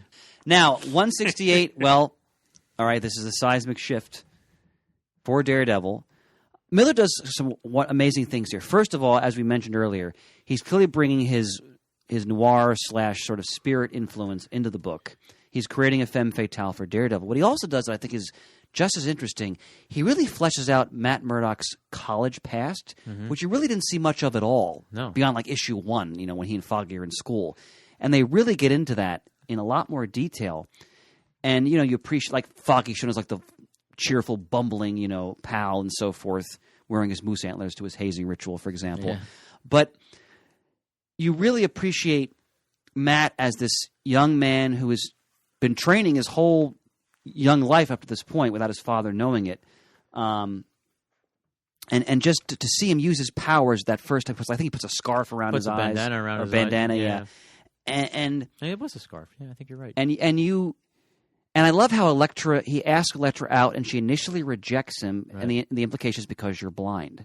And then he says, "Wait a minute, olive oil." He calls her olive oil, and he does like a vault over her, and you really believe. And Miller does like a montage, like their first year as passionate young lovers. You really believe that these are two very young people who've never been in love before, and they're experiencing that for the first time.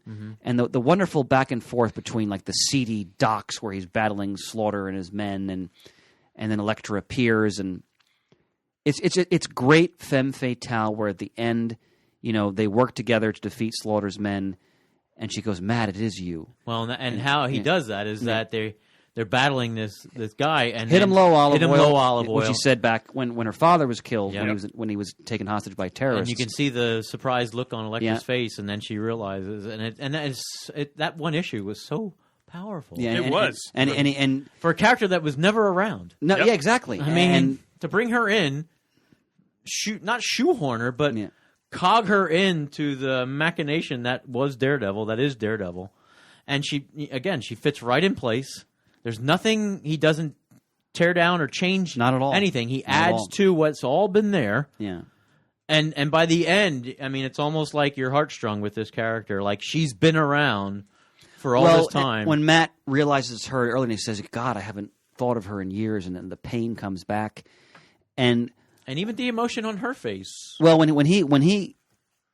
they've defeated Slaughter's men, and Matt's going to take in this thief he wanted to bring to justice, and he kisses her, and then her face falls in her hands, and she just sobs, and he walks away from her, and I can only imagine, because I mean I didn't read that book when it came out. I was probably too young at that point, but that must have floored people, because you didn't see a lot of things like that with that kind of tone in superhero comics, and in that one issue, it adds all these layers to Daredevil and his history. Absolutely. And when you think about it, it's a wonderful example of just concise one issue, because they don't do they don't do that much today. One issue, one and done story. Mm-hmm. It's really outstanding. And his first attempt at writing, Right. and it's a tremendous standalone issue. Yeah, it's a great accomplishment It for is. any artist, writing and drawing, In especially his early 20s. Yeah, It's to be able to Yeah. do such a significant story. And let's talk a minute about how striking Elektra's visual is, too. Again, the martial arts influence. I know Miller has studied martial arts. I believe he has, from what I've read.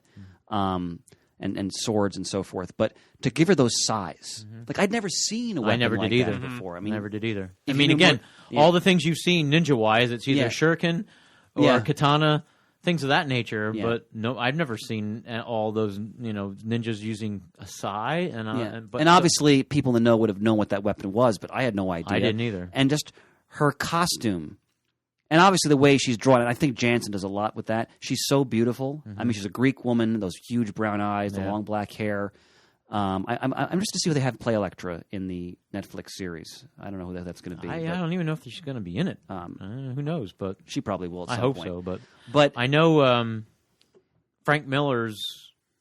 How should I say this?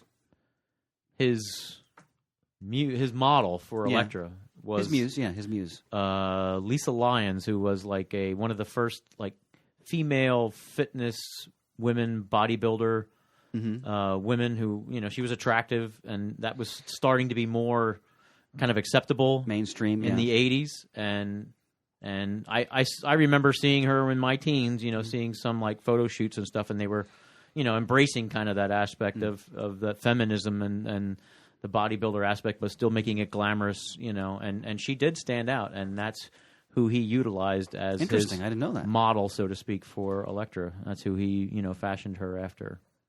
Now, we should, as we move into issue 169, we should mention that Elektra doesn't go away.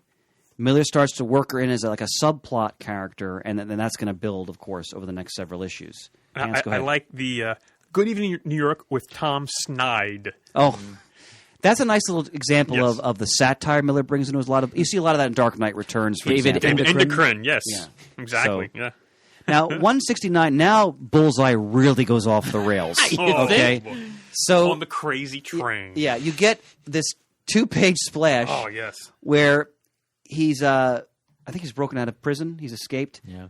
And he's wearing like a surgical gown or something. And everybody on the streets is in a Daredevil costume. Like, but it's civilians. Like, it's like a big black guy with a jukebox, like this dumpy, like fat white guy, and like a little kid. And they're all dressed as Daredevil. Women, everybody Yeah. he sees is Daredevil. And he begins killing them. yeah. So you're like, whoa, this is not your daddy's Bullseye anymore. I mean, he's slaughtering innocent bystanders just, because we find out he has a tumor in his brain.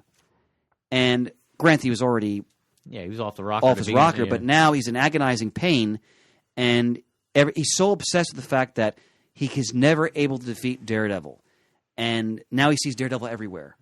I remember this one panel where like he picks up a guy and like throws him to a lamppost. I mean, it's really brutal. And this is when you had the character Nick Manolis, who's like the police foil for Daredevil in these stories. Who's like he kind of reminds me of Andy Sipowicz in NYPD Blue. And Manolis, of course, will play a key role in Born Again when we come down the road. And, you know, he will not meet a good end. But and they end up fighting, and this is a key moment in the Daredevil Bullseye dynamic.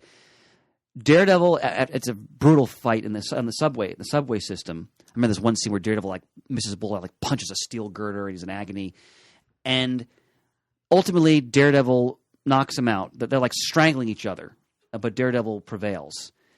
And you had this several panels where Daredevil's agonizing. There's a train coming, and he's thinking, this guy has killed so many people. I should just leave him here. I hate him. I should leave him here.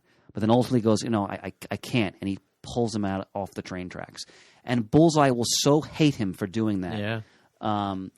Because, for saving him and having that kind of power over him.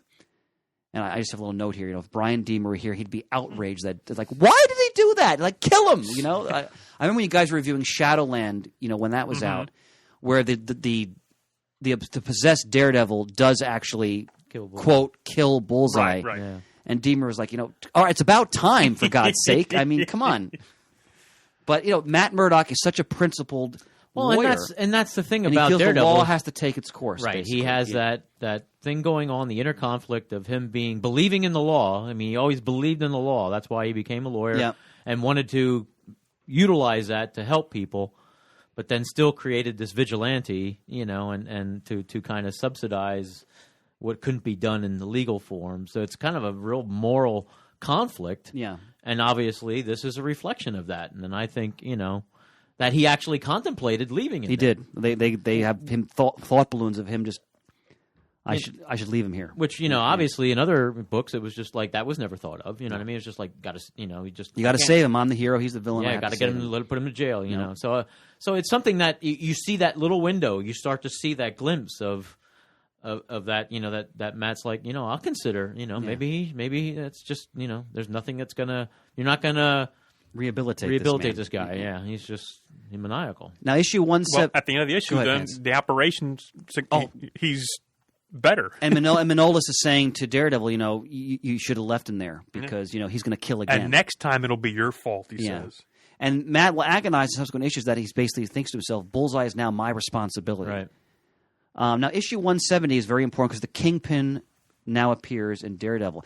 What I like here is they don't forget the fact that Stan Lee established years ago that the Kingpin is so fixated on his wife, Vanessa. That's always been a theme from the 60s. Mm-hmm. And they continue with that. Of course, it's now more sinister and murderous. Because like in the Silver Age, like if someone mentioned the Kingpin's wife, he'd like slap the guy. Now he like breaks people's necks. But anyway, we find out the Kingpin is in Japan, and they have this is vintage Kingpin. They open with him batting like 10 guys. This is like his workout, which they've been doing that for decades. Yeah. And he beats them all very quickly. He said it's warm up. And we find out he's left the underworld for his wife, who like brings out his humanity. He's retired. He's living in like Japan in some villa. And the U.S. government wants him to turn state's evidence because he collected files on all of his lieutenants who are now running his syndicate. And to prevent that, his underlings kidnap Vanessa, which forces the Kingpin to try to return to New York City and to try to get his wife back. And this story goes on for several issues. Yeah. This is an excellent story. And this issue, they start to establish this is not your daddy's Kingpin, and this starts to begin that the Kingpin is going to be Daredevil's primary adversary. And we really start to bring in the whole underworld feel now of the Daredevil comic. And issue 171, they have it right on the front, now monthly again. Like they return to the monthly schedule. Right. It's issue 171. At last. At last. There you go, sir. And in the Donnybrook that ensues... Donnybrook. I need to appreciate that, my pantaloons. The Kingpin's lieutenant, I think he's named... not Flint. I forgot his name. He wants the Kingpin to return to the throne. And he actually manipulates things where... Vanessa's actually ends up... You think she's killed in like an explosion, a building collapses... And the Kingpin is beside himself with grief and rage, and now he feels, well, I have to return to the underworld and to get revenge and so forth. And we find out in issue 172, Vanessa's not dead. She now has amnesia. She's kind of wandering the streets and sewers like a bag lady, essentially. But the Kingpin doesn't realize that. And what happens is the Kingpin, and they do this several times, the Kingpin outmaneuvers Daredevil. He outmaneuvers him in like their chess game, essentially. And he gives up his lieutenants, so they're going to be taken in by the government, but he retains his position, and he takes control of the mobs again. Because he thinks his wife is dead, so there's no other reason to stay clean, so to speak. And Bullseye is all in these stories as well, and he kills more people, so Matt feels responsible, and he takes him on and he defeats him again. Because Bullseye was actually working for the Kingpin's turncoat lieutenants, and he realized these guys don't know what they're doing, and he switches the allegiance to the Kingpin. And there's a great closing scene in issue 172 where the Kingpin says, all right, you can take Bullseye with you because you've beaten him. And for the moment now you're on top, but my lieutenants have all been taken in, and I'm going to use this time to rebuild my organization. So you'll have to deal with me again in the future, that kind of thing. So this is the Kingpin who's more Machiavellian, who's very sinister, and deadly. Yeah. Issue 173, Matt clears the Gladiator, Matt Melvin Potter, who was accused of murder. It was murder. Yeah. And this is an interesting issue because they kind of explore the S&M world a little bit. They kind of allude to it. They don't call it that, but he goes to these different joints where people are wearing leather masks and so forth. And it turns out that Matt's secretary, Becky, was assaulted early in her life. That's why she lost the use of her legs. And the guy who the police think is doing these crimes, they think it's the Gladiator. It's not. It's this guy who looks like him. And Matt eventually apprehends him, and he convinces Becky to call the police and act as a witness, and Melvin is cleared. And this will lead him to giving up being the Gladiator, and he's going to open his costume shop because he's a tailor. And that has implications down the road as well. Absolutely. Major. Yeah. Issue 174 is very important in Marvel history. It's the first appearance of the Hand. Not the foot, which we know from Teenage Mutant Ninja Turtles, which they clearly got that satirical inspiration. But this is a red-garbed mystical ninja cult that operates as assassins for hire. But they had this mysticism about them. When an operative of the Hand is defeated or dies, his body dissolves. Yeah, it's like with a release pungent, of energy. Pungent stench. Yeah. We find out that Elektra, who's been popping up in some of these issues behind the scenes, she's torn about... Because she still has feelings for Matt Murdock. She realizes he's with Heather Glenn. There's one scene where I forgot which issue where she kind of breaks into the apartment and she sees the picture of Heather and she puts her head in her hands and she leaves the window as Heather comes in. And she's secretly trying to protect Matt now from the Hand. Issue 175, they start to establish that Matt is becoming increasingly dismissive of Heather. Like she breaks up with him. He's like, oh, this is like the third time this month she's broken up with me. And Heather is really a tragic character because we have to go back to the Purple Man story. Her father was under the Purple Man's thrall, and he committed all these crimes at Head of Glen Industries. He ends up committing suicide. Matt kind of is blamed for that. When he's Daredevil, there's a famous cover in the Bronze if she sees Matt without his mask on. Yeah. So there's already that tragedy there, and she's struggling. And they kind of portray as kind of a flighty party girl, but she's clearly someone who's really hurt and has a lot going on there behind the scenes. Now, this is when the assassin Kirigi appears, who is like this seemingly immortal assassin of the Hand that keep resurrecting. Is a gigantic, like 7-foot-tall ninja, and the Hand are also hunting Elektra because we find out later she was a member of the Hand. So they see her as a turncoat, and then she went on to become a bounty hunter. And Elektra and DD fight Kirigi together. And Matt is torn because he feels Elektra has to be brought in because she's a criminal, right? She's a mercenary. So there's that tension. 176, the first appearance of Stick, who was a very important character in the Daredevil run, the history of Daredevil. And when we get to Man Without Fear, the miniseries, really, Stick plays a huge role in that. But again, Miller is bringing in stuff that you never knew was out there. It doesn't affect any of the history. It's just, it makes sense. How did he learn to use his powers, right? Miller fills that in, basically. Yeah. And Stick is like a pool shark, working in, he's hustling people in these dives. He's also blind. He's also blind. He's this short little guy. And you start to realize that this is Matt's mentor. And we find out that Matt has quote, lost his radar sense. I think there's an explosion or something. Yeah, it was that was later, though, wasn't it? It was 185? No, that's when his senses go overreact, and he can't filter them out. Because then they put him in the isolation. Yeah, this is where he's quote, lost it. When the hand made an attempt on his life. Yes. Oh, yeah, okay. And he's going to his mentor to help for sort of retraining. And this issue, Elektra actually slays Kieran. There's a tremendous battle where I think he's like she drives a tractor trailer into him, and there's swords sticking out of him. Yeah, and he's lit on fire, and then I think she beheads him. Yeah. She puts like both sides into his chest. It's a great battle scene.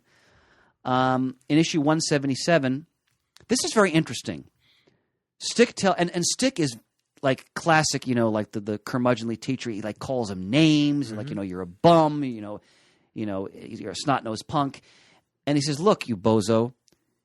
Everybody on Earth has a radar sense, just no one knows how to tap into it or use it. That accident you had is not the radiation," he says. And I think this is a great retcon by Miller. Yeah, me too. He says, all it did was just tap into what's always been there. Right. And he says, I'm going to teach you how to tap into it again. Then he has these great scenes where Matt is firing an arrow at a target, and eventually he hits the bullseye, then he just keeps hitting it over and over, and he's rediscovered Like the basically radar what sense. what Miller did, and this is what I loved about it, is more of an expansion of your own awareness. It's, Exactly. It's not so much that you have this super powered radar. Yeah. It's the fact that everybody has the capability of utilizing, but these extra senses, this abilities that we have, and that's what Stick has taught Matt Murdock, is that you expand your awareness, you feel it, you feel this, so it's not. And to me, that grounded it for me. You know what I mean? And that's I thought it was brilliant. I know there's there used to argumentation on some people are just like, oh no, he has a radar sense, a superpower. And I'm like, no, I like this. So it does kind of split some Daredevil fans. I've been in discussions with some that some want to stick with what Stan Lee did, and then others are like, no, this is. But see, what's interesting about it is you could really look at it either way if you wanted to. Right. I mean, because they both work in that fantasy world, essentially. Yeah, I mean, it's not like one, is so completely different than the other. Yeah. But I mean, to me, it grounded it for me for Daredevil, and it made it more real, Especially when you have the ninja influence Right. to it. Now, also this issue, we start to see like the Kingpin, who thinks Vanessa is dead. He's now going to try to take control of New York City's government. He has a pawn in the mayoral race. Randolph Winston Cherry. Cherry. Yeah, thank you, sir. With an H on the end. Yep, Exactly. that's right. And the Daily Ben Urich has uncovered evidence that Cherry is the Kingpin's pawn, and this is a great J. Jonah Jameson moment. And Urich goes to Jameson like, "Do you want me to kill the story? Because it could ruin the Bugle." And they have Jameson. This is so noirish, just kind of in the shadow, the blinds, looking at the window, and there's a pause, and he goes, "No, run it. But you damn well better be right," basically. And we often forget, J. Jonah Jameson does have integrity. Well, right? I mean, unfortunately, we've always been exposed to him, post Spider-Man, but obviously before then, he wasn't the editor of one of the greatest newspapers ever by being a dick. You know what I mean? He's like, he had to have some sort of integrity and some sort of, established means of being, a writer and becoming a great editor. So, I mean, this is just showing you that, which we never really saw before so much.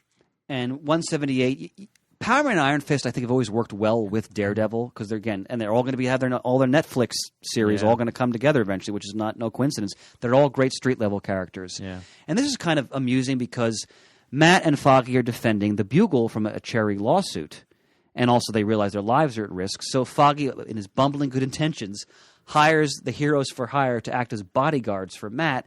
And there's slapstick where Matt's trying to get away from Power Man Iron Fist so he can become Daredevil. And Pants, the title page of this is pure Eisner. Yep. Paper chase. Yeah. Pure Eisner. They have, leaflets on the breeze with the credits for the creative team. And you really see the Eisner influence very much there. 179, I think, is a classic cover. Oh, yeah. Somebody had to win. And it's Daredevil, it's Elektra holding up her side with Daredevil's cowl, the side running through it, essentially. And Elektra is now working for the Kingpin. As an assassin. She is hired because Bullseye's out of the picture, so he's hired her. There's a great scene in earlier issue where Kingpin sends minions to kill her. She kills them all, and then there's a note on the table saying, "If you've survived this, you're quite the assassin I've heard. Let's discuss employment opportunities in my organization." Pure Kingpin. Yeah. And, the very corporate. And Ben Urich is meeting with a stool pigeon in a movie theater. I always found this very chilling. Oh, yeah. Oh my where God, yeah. he's going to spill the beans on the Cherry, on how Cherry's a creature of the Kingpin. And you suddenly see the guy's shirt expand outward. And whenever Elektra kills, you never notice, this is a great touch, she has such control when she kills, the blade never actually pierces their shirts. They do this more than once. Right. And then she pulls it back just enough. And the guy slumps over dead, and the panic and fear in Urich's eyes. And then she just whispers to him, however, she puts it more elegantly than I will. She says, keep your mouth shut or you're dead, essentially. And she says, move or speak, Yeah. and you will join him. sit here and watch the movie. And she leaves him there. And in that issue, Ben and Matt realize Vanessa's alive. And they're going to descend literally into the underworld, the sewer systems, to find her. And Matt and Elektra end up in a major fight. And Elektra set a bear trap, which That's cold. and he gets caught in it, and she's like, she's looking at him like how helpless you are. And then she kicks a brick wall. The bricks fall on Matt. And then Urich's taking photos of the battle as she hears the shutter click. And it's great art by Miller and Jansen. You see the terror in Urich's face. He tries to run. And the sai comes into her hand, and she just runs him right through. She throws it at him. She throws it, yeah. And he just says, what did he say, damn cigarettes? Lousy Yeah, cigarettes. because he can't run fast enough. Not that And it the would last matter. panel's black. And then, Yeah. You think, oh my God, is Ben Urich dead? I mean, it's a great way to end the issue. You think Daredevil's dead for crying out loud. And then issue 180, some time has passed because Ben is alive and he's back at the Daily Bugle and he's basically telling like a copy boy, I was breathing through a tube for weeks and, I'm done with this. I'm spiking the story, because his long-suffering wife and all that. But DD does find Anessa. Ben goes down there with him. And again, this is magnificent artwork. The last page of that story, the Kingpin is gloating as he watches the TV because his pawn has won the election. The Bugle has retracted their story. And then Vanessa's ring bounces onto the table. And the art, you see sheer grief on the Kingpin's face. He puts his head in his hand and he says, to Daredevil, what do you want? What do you want? And he says, Sherry. Sherry goes on TV, retracts. He says, I can't go through that anymore. I'm corrupt. Yeah, exactly. And then the Kingpin is talking to Elektra, who's behind me. He says, someone has to die for this. He says, Murdoch is too dangerous because Daredevil always defends him. There's another man, unimportant, no one will miss. Your next target, Elektra, is Franklin Nelson. Yeah. And she shows him the picture. She looks at it emotionless. And then, Here it comes. issue 181. Yeah. What's great about this issue, especially, and Shane, I want to hear more what you think because you read it for the first time, is it's all narrated from Bullseye's perspective. Yeah. And that's what makes it so striking because he's a complete homicidal maniac. But yet you're following his own twisted logic as to why he's doing what he's doing. And he's so obsessed with Daredevil and wanting to beat Daredevil. And that's his focus for this entire story. I mean, his escape, the chilling scene where he breaks out of the talk show and he murders the one Again, guard. Tom Snide. Yeah. Which he wasn't going to do at first either. He forgot. They said, oh, yeah, I meant whatever the guard's name was. He just shoots him right in the head because the guard always taunted him with his medication because he still gets headaches from that tumor. There's a great scene with the Punisher when he's in prison and the Punisher is taunting him because he wants the Bullseye to break out and do something stupid and be killed, basically. But Did they have a history that the Punisher would have Nope. just walked No. up to him? Okay. No. This is something that Miller establishes. Yep. And Miller does more with the Punisher going forward, as we're going to discuss. But the fact that Bullseye... Well, the thing is... Go ahead. I'm Yeah. sorry. No, please. The thing is, this is 181. 182, obviously, is the issue that we know it is. We'll discuss that. And then you have the Angel Dust story. And then you have Angel Dust story, which is Child's Play, which is Daredevil and the Punisher. Yeah.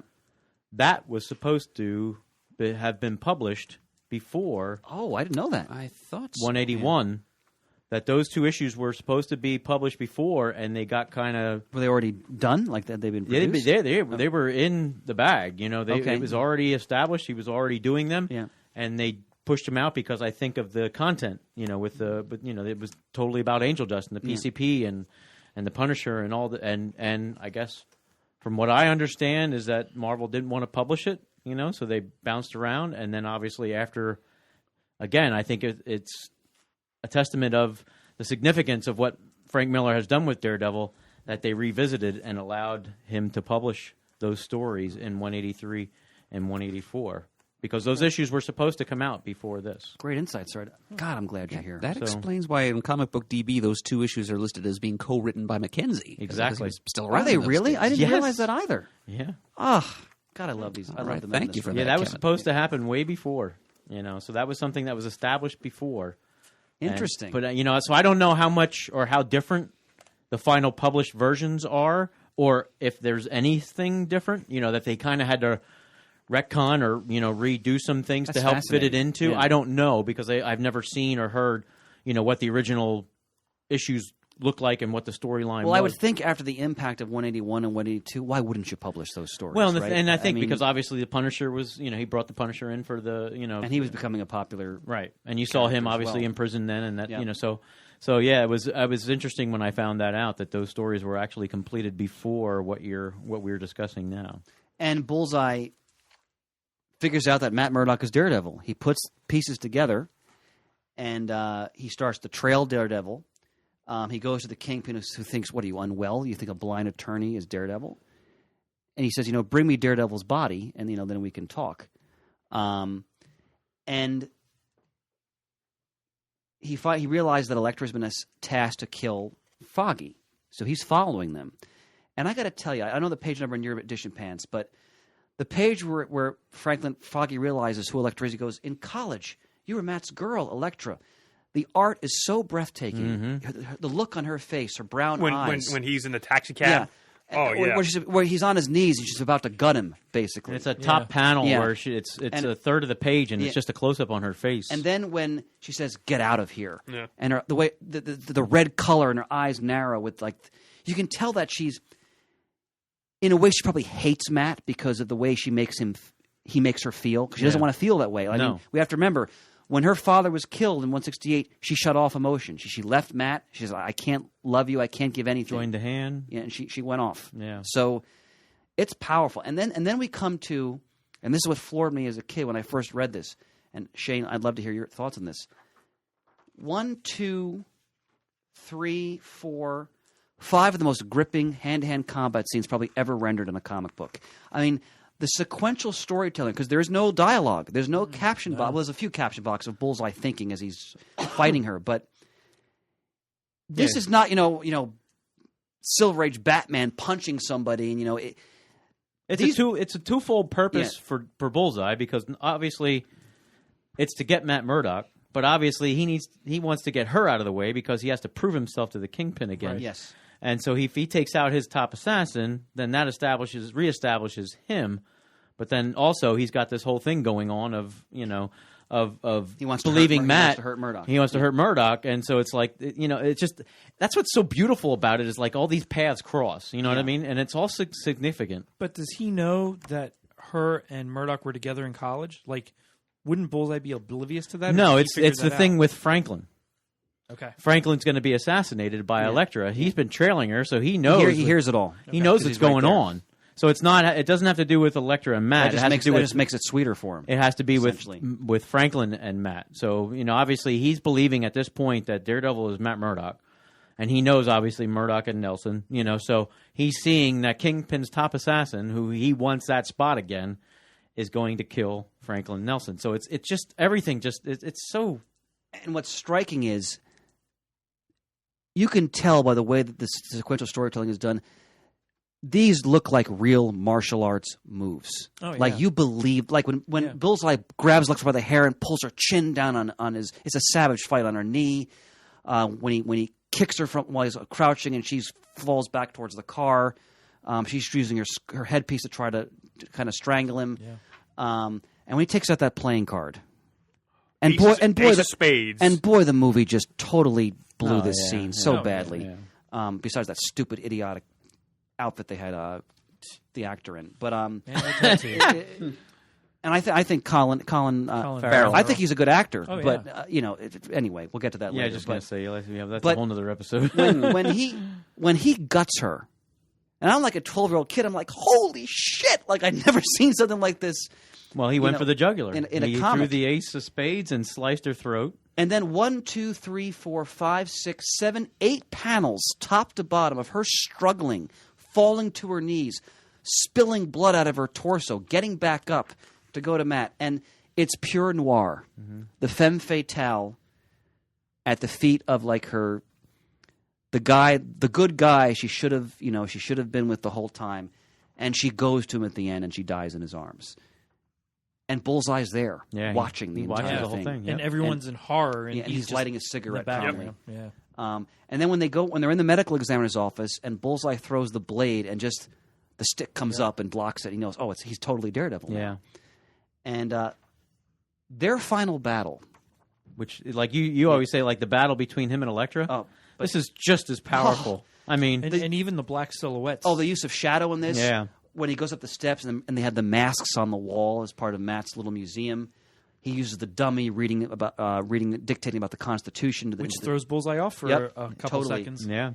And Well, I don't think he ever gets it. he doesn't. He thinks Matt is now separate. He from thinks. Daredevil. He thinks. at that he point. he reestablishes that they are two different people, and Bullseye's dumbfounded. So And that battle where he pulls out Elektra's size to use against him. Because not only is he dumbfounded that he's not going to get Daredevil at that second, he's also beaten him again. yes, It's amazing sequential storytelling. I mean, and again, this it's fight, such a brutal fight. this fight has virtually no captions or dialogue in it. And You get to that same thing that happened in that previous issue. they're fighting on a subway train. They end up on the high wire, Yep. the electrical line. and Matt does that thing on the Matt electrical line. has perfect balance because basically Matt Murdock is a trained ninja, Right. Yeah. as we start to realize. And I think he drops him.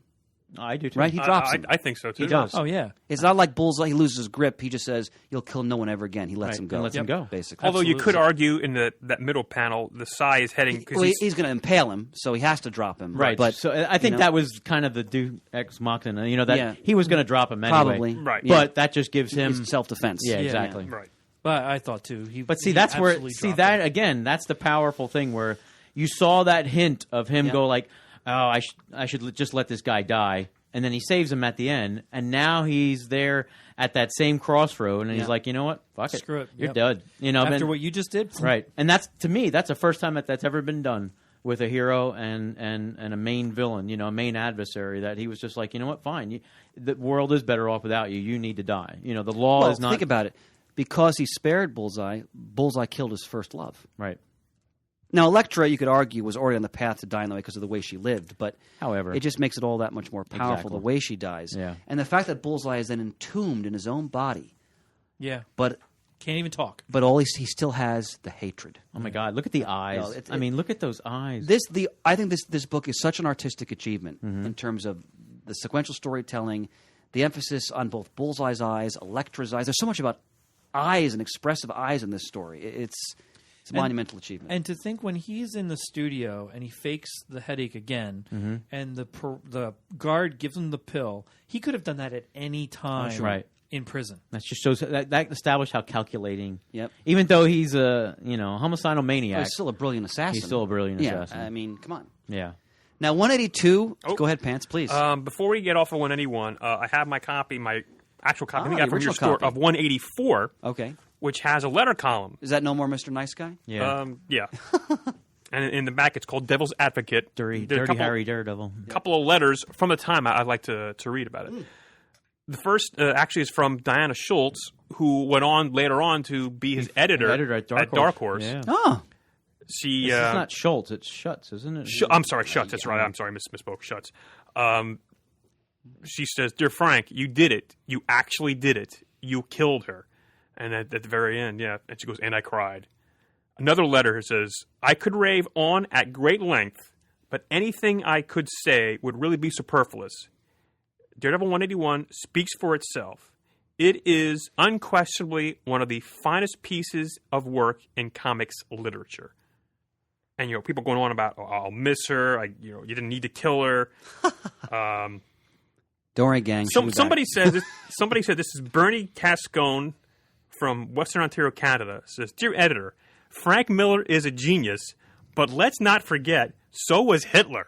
I'm like, oh my God! Wow, this is the letter column. Wow. Talking about it. So 181 strikes emotion. What was that? Yes, what was it that? did. What was that letter writer's name? Bernie Cascone. Bernie, if you're still alive. Well, fans overreacting Wow. isn't just for the internet. Apparently. Exactly. It all happened worked well out, my before. friend. Don't worry. She came back. But yeah, so this is what I want to read. No, I Talk about love this letters issue pages. from the time. We did the absolutely. same thing. We read letters about Gwen Stacy dying that were also very interesting. Yes. All right, now issue 182. This is a great cover. I mean, I'm telling you, that cover to me, I remember when that cover hit the freaking newsstand, Yeah. and I looked at that cover, and I was like, I was already sold on the book, Yeah. and I was just like, I mean, that cover evokes so much emotion. Ugh. It's him holding, it's embracing In the costume, but tombstone. without his mask on. Yep, Yeah. without the mask, Covered and then in in snow. the snowstorm, Yeah. which obviously implies the cold, loneliness. I mean, so it sets the mood, and I mean, there's just so much about that cover that is just one of my all-time favorite covers of all time. And the splash page is a sweat on his brow, Matt Murdock eyes wide, thinking she's alive. He's alive. He doesn't want to believe. And the story is he's actually having Becky, his secretary, exploring the possibility of the medical examiner and the coroner's report and the whole thing. And you have Foggy and Becky starting to think, is he losing it? I mean, Even Kingpin says, "Daredevil, are you ill?" Yeah. But the thing is, though, I mean, as you're going through and reading this story and being on this journey with Matt Murdock, in a way, he almost starts to get you to kind of think, well, No, maybe it's true. she is alive. Yeah. You know what I mean? So it takes you on this roller coaster. It's kind of like, she's dead, but as you're following him and going through his eyes, you're like, well, maybe And that she makes is alive. that makes the ending all the more powerful Exactly. when he exhumes the corpse and she's there, and then he just falls sobbing into Foggy's arms. I mean, you just had 181, and then you have this. I Yeah. mean, this guy is going through one- the ringer it's now. called the Yeah, 1-2 I mean, punch, and that's It's a little batshit crazy to exhume someone Yeah. that soon. Yeah. And we should also point out the Punisher escapes from prison in this story. Apparently, he's helped out by some unnamed government agent who wants him to intercept some drug shipment. yeah. And this leads us in. Pants, you have a comment? I'm sorry. No. This leads us into another classic of this era, which is the two-part Angel Dust storyline, issues 183 to 184. Child's Play. Child's Play, which is reprinted. It was reprinted in a prestige format Yep. edition. Marsha Rogers did the cover for Yep. that. And we find out that at his local schoolyard where Matt is giving a lecture on the law, a little girl throws herself out the window because she's high. It's PCP, and Right. she's totally hallucinating, and and I don't mean like a pleasant, hey, I'm taking a mushroom hallucination. This is like some horrible, she's like seeing snakes, and she's Right. out of her mind. And she jumps out the window. She's killed. She doesn't survive.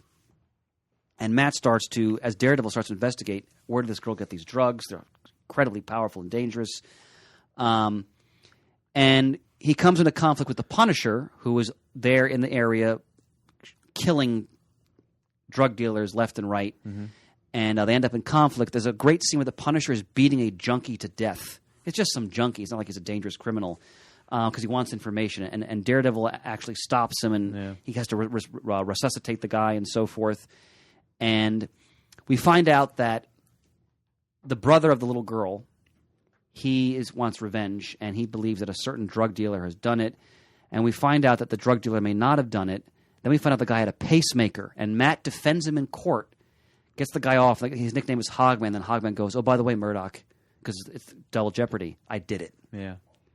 I'm the drug dealer. I think there was a murder he committed as well. Like he silenced somebody else, and But gets Murdoch to question himself, Yeah. going like, "Am I really losing it? How did I'm sure I checked this out, and Yep. he was telling the truth." And he ends up in battle with the Punisher, and the Punisher doesn't want to hurt Daredevil. And there's a great climactic moment, hence the cover, No More Mr. Nice, where Matt's holding up the 357 Magnum, where to stop the Punisher, Matt shoots him in the shoulder. yeah, And it turns out, the drug pusher is brought to justice. but it sets up that whole dynamic between the Punisher which and they've Daredevil. been milking ever since. Yeah, basically. But what also is important in these stories, and boy, this is whacked, Matt proposes to Heather Glenn right after Elektra has died. Yeah. That's a big warning flag right there. And he says, I want you to marry me. That does not bode well.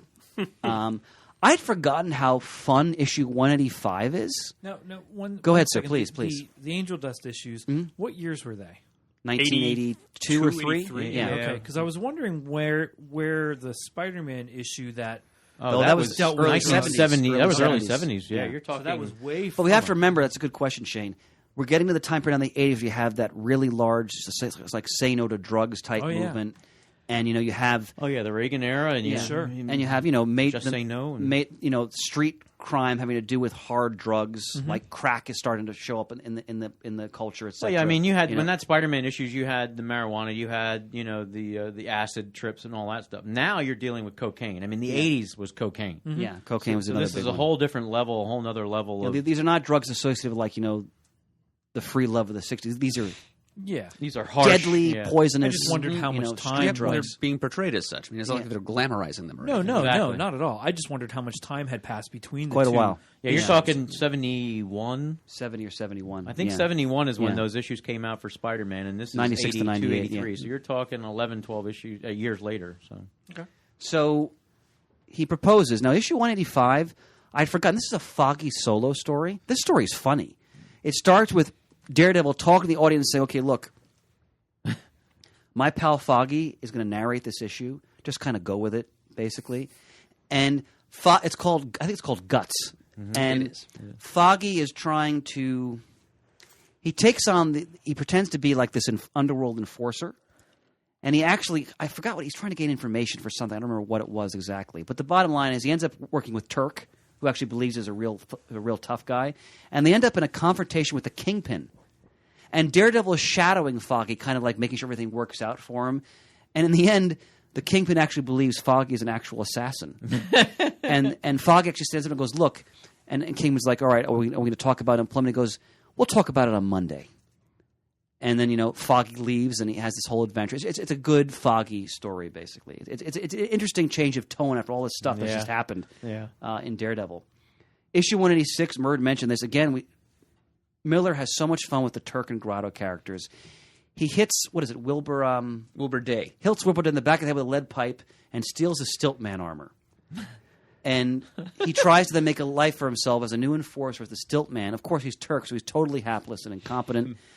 And he's quickly brought to justice. And actually, Wilbur Day is so ticked off, he shows Daredevil how to deactivate his own armor. Yeah. So the Stiltman armor will collapse on Turk. Now, the darker part of this issue, this is screwed up. They've been establishing for several issues of subplots that Glen Industries is corrupt, and that the board is up to no good. And Heather, who's now the chairwoman, because in place of her father, she's not corrupt. She's trying to get a handle on it, but she doesn't have the knowledge or the experience. Right. And they're taking advantage of her. Sure. Basically. they're playing upon her ignorance. And And Matt decides to, using his skills as a lawyer and investigator, to bring down Glen Industries, which he does. And basically, Heather feels like Matt is forcing her by disassembling her whole world to marry him. yeah, That's the way she feels. And, Sure. and I read this again. and you can understand. I mean, Yeah.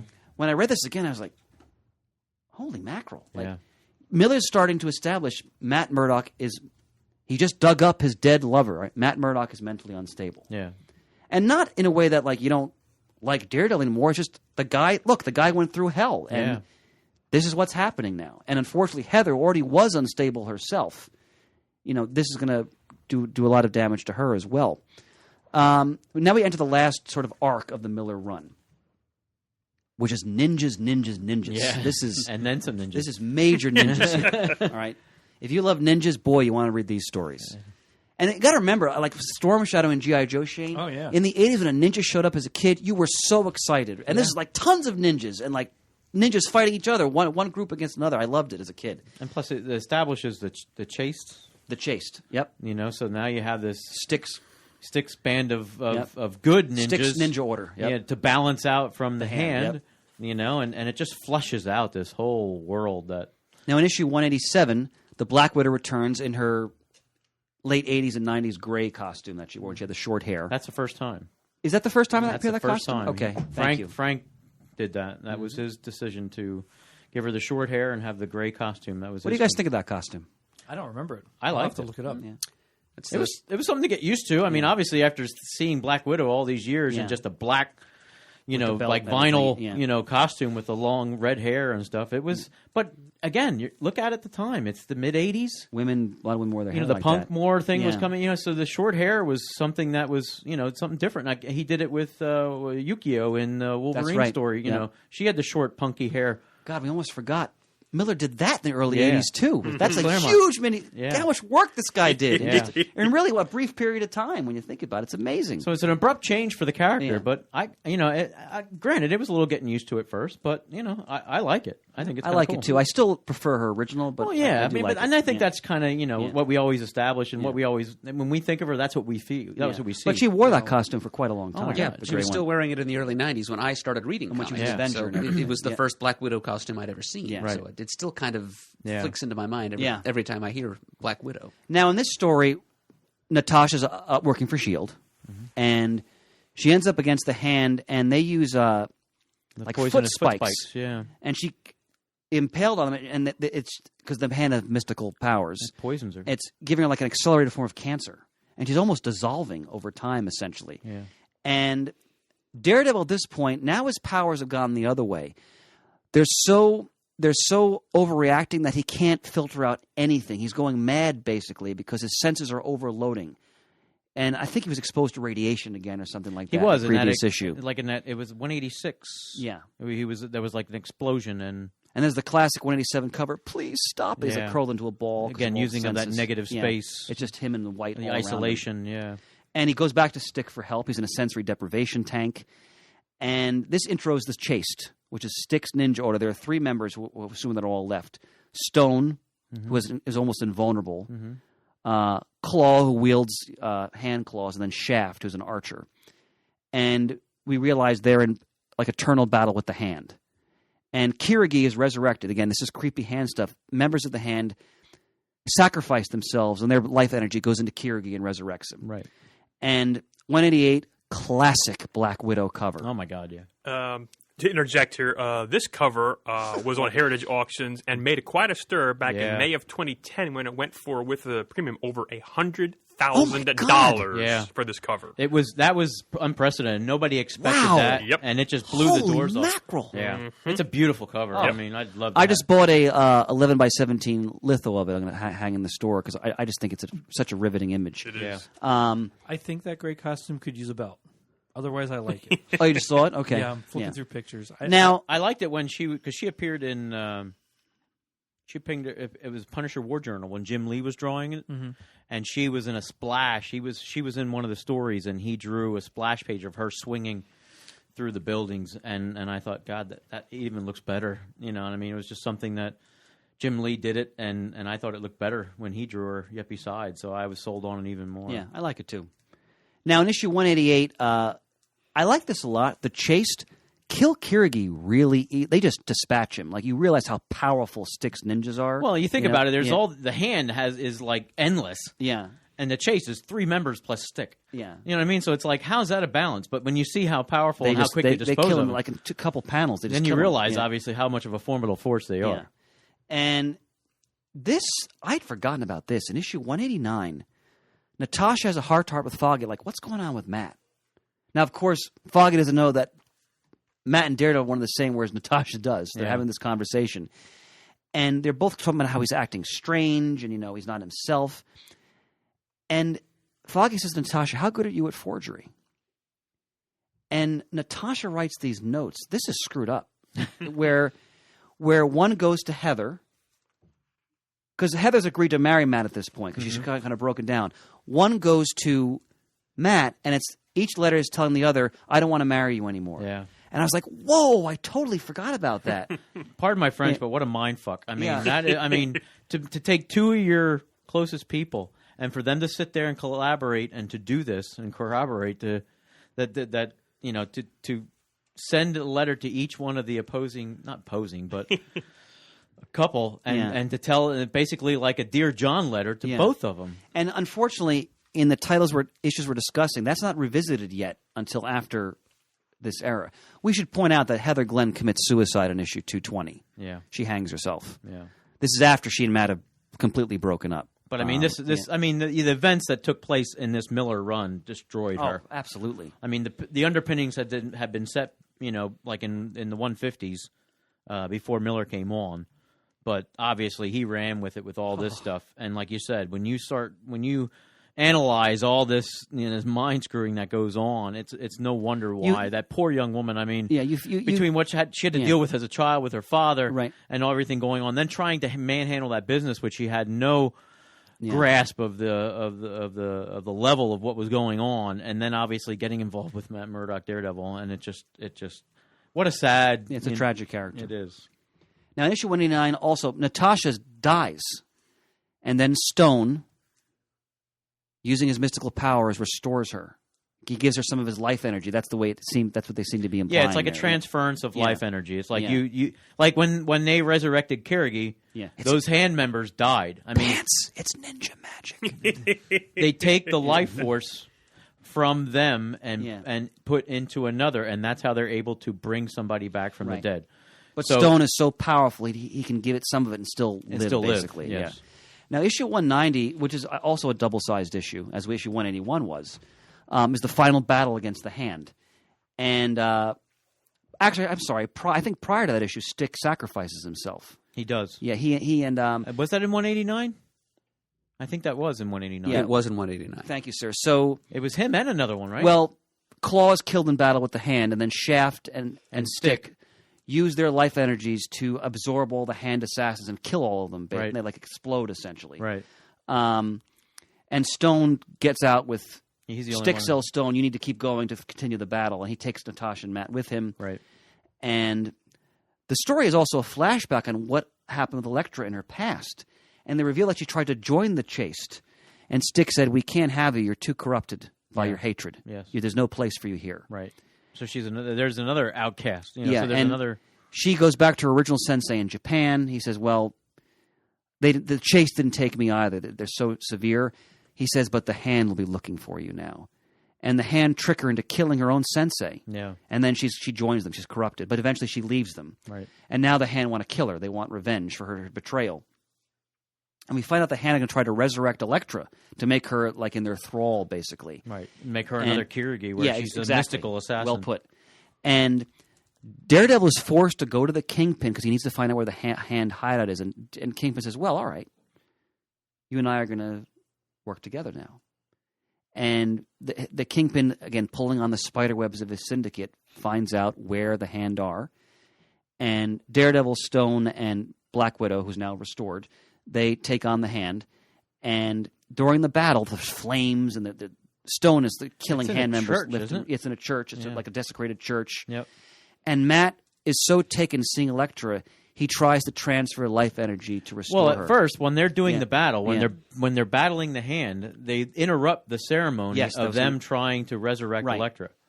And while they're fighting, when they interrupt the ceremony, they're fighting the Hand, and when he's in the middle of the battle, all of a sudden he hears a heartbeat. That's right. Thank you. From That's Elektra. Right, And he's thinking, she's alive. I can save her. So all of a sudden, his whole focus... And Stone's being killed. He's being Stone overwhelmed and Black, by they're getting members. overwhelmed by all these ninjas, and his focus completely goes to Elektra. Yeah. It's like he completely ignores everything else in his surroundings. Stone is saying, "Murdoch, you got to back me up." Then he gets stabbed in the back by a Hand assassin. Because he finds out that he's only impervious when he's aware of the attack. Right, exactly. So then Murdoch goes down, and he's like, "I've seen all this stuff done. Yeah. I'm going to try this." And he tries to channel life force into Elektra. And then the Kingpin's minions break in. They machine gun all the remaining Hand. This is a great Kingpin. And the Kingpin goes to Daredevil, "You needed me. Yeah. You and I, we're the power in this city." And basically saying, we have to maintain the balance between the two of us. And he drives away. Yeah. And Stone is about to behead Elektra, and he goes, "Wait. She's pure. Murdoch purified her." So in his attempt at resurrect her, what life force he imposed in her helped purify the evil you assume within her. his nobility, basically. Right. And Stone vanishes. All that's left is his ninja garb. He's gone. We don't know what happens to him. And then she's gone. And Matt and Natasha go off. And then we see the art here is beautiful. Oh, I yeah. think it's primarily Klaus Jansen in these pages, actually. Yeah, you're at the point now where yeah. Frank's just doing breakdowns. And it's Elektra scaling the wall to the Chaste sanctuary again, but this time she gets over She the makes wall. it. Yep. And then the last, Oh, it's a that beautiful splash splash page. page Oh, yeah. of her removing her hood, and now her headpiece is white rather than red, and she has a look of contentment on her face. That's how the story ends. Right. And you don't know at that point if you're ever actually going to see Elektra again. No. So, But it's a cool ending. oh, it's tremendous. I mean, it's like Yeah. it's a triumphant ending. Yeah. You know, the character who now it's like I said, the character was alive for 12 issues. Then she's killed. Yeah. And obviously, it was very impactful because everybody fell in love with this character. Yeah. And now, 10 issues after she was killed, she's now resurrected. Yeah. You know, but in this pure form. So it's kind of like a new character, but still the old character. And then, as you mentioned, I have it right here. When Miller later did, this is a great book, The Elektra it's Lives phenomenal. Again graphic novel.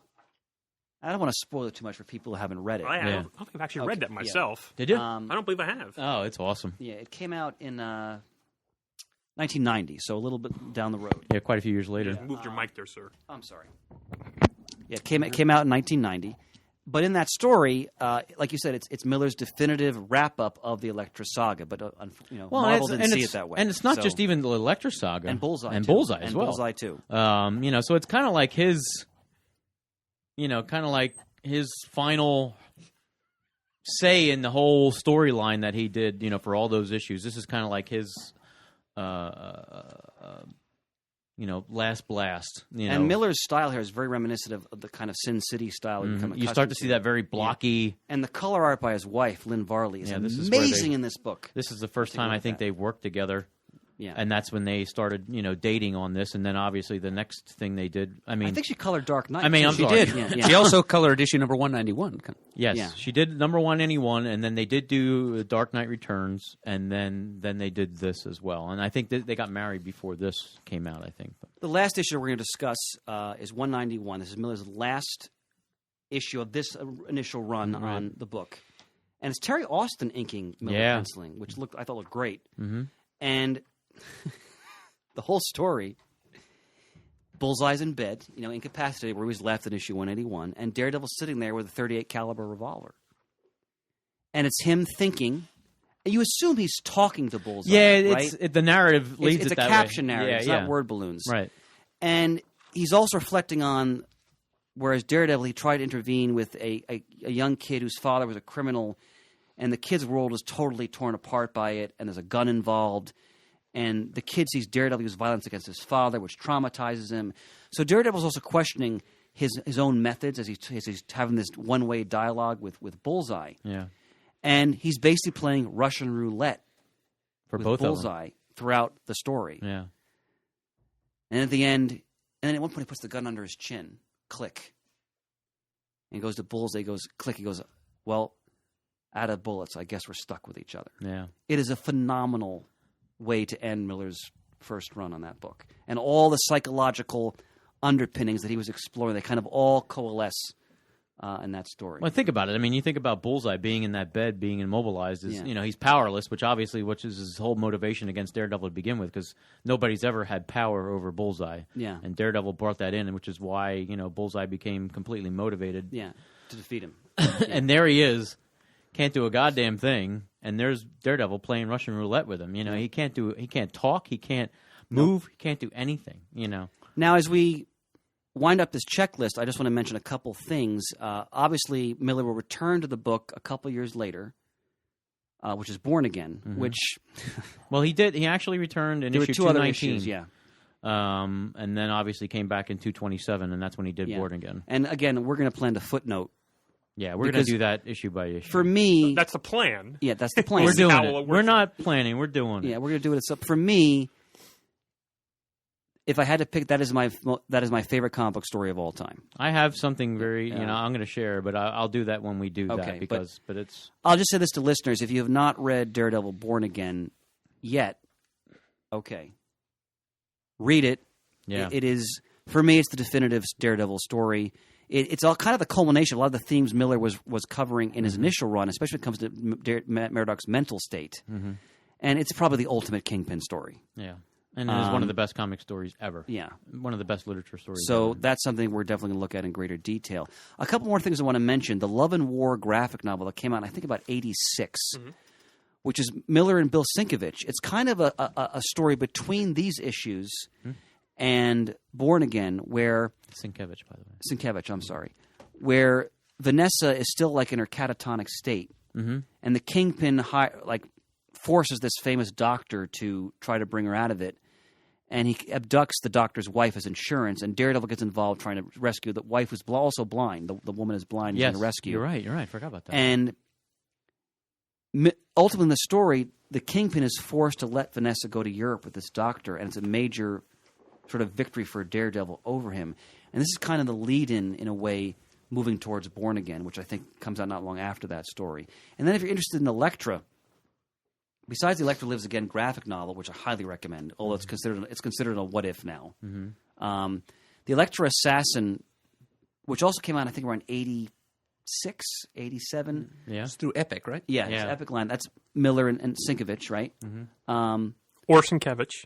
It's Sienkiewicz. I'm sorry, I keep mispronouncing it. Quarter in the jar. Keep going from quarters in the jar. Yeah, well, I mean, Christ, we've all gone through it. Sure. You know what I mean? God, that story is... That's bizarre. It's man. whacked, but Oh it's my great. There's a lot of satirical aspects to it. They're not really sure where it falls in continuity, which is on purpose. She does think about Mad a little bit in it. You kind of think it's before all the events we've just talked about, but it's her interacting with this deranged S.H.I.E.L.D. agent and what Garrett. It's great.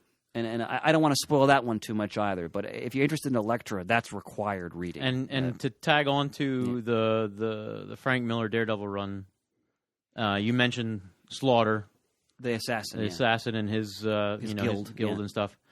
That storyline culminates into a Marvel magazine, The Bizarre Adventures. Oh God, I'd forgotten about that. And she goes after... That's an Elektra story, It's right? an Elektra story. It's a black and white, Frank Miller, written and drawn, and she goes after Slaughter, after the things that had transpired in the Daredevil comic.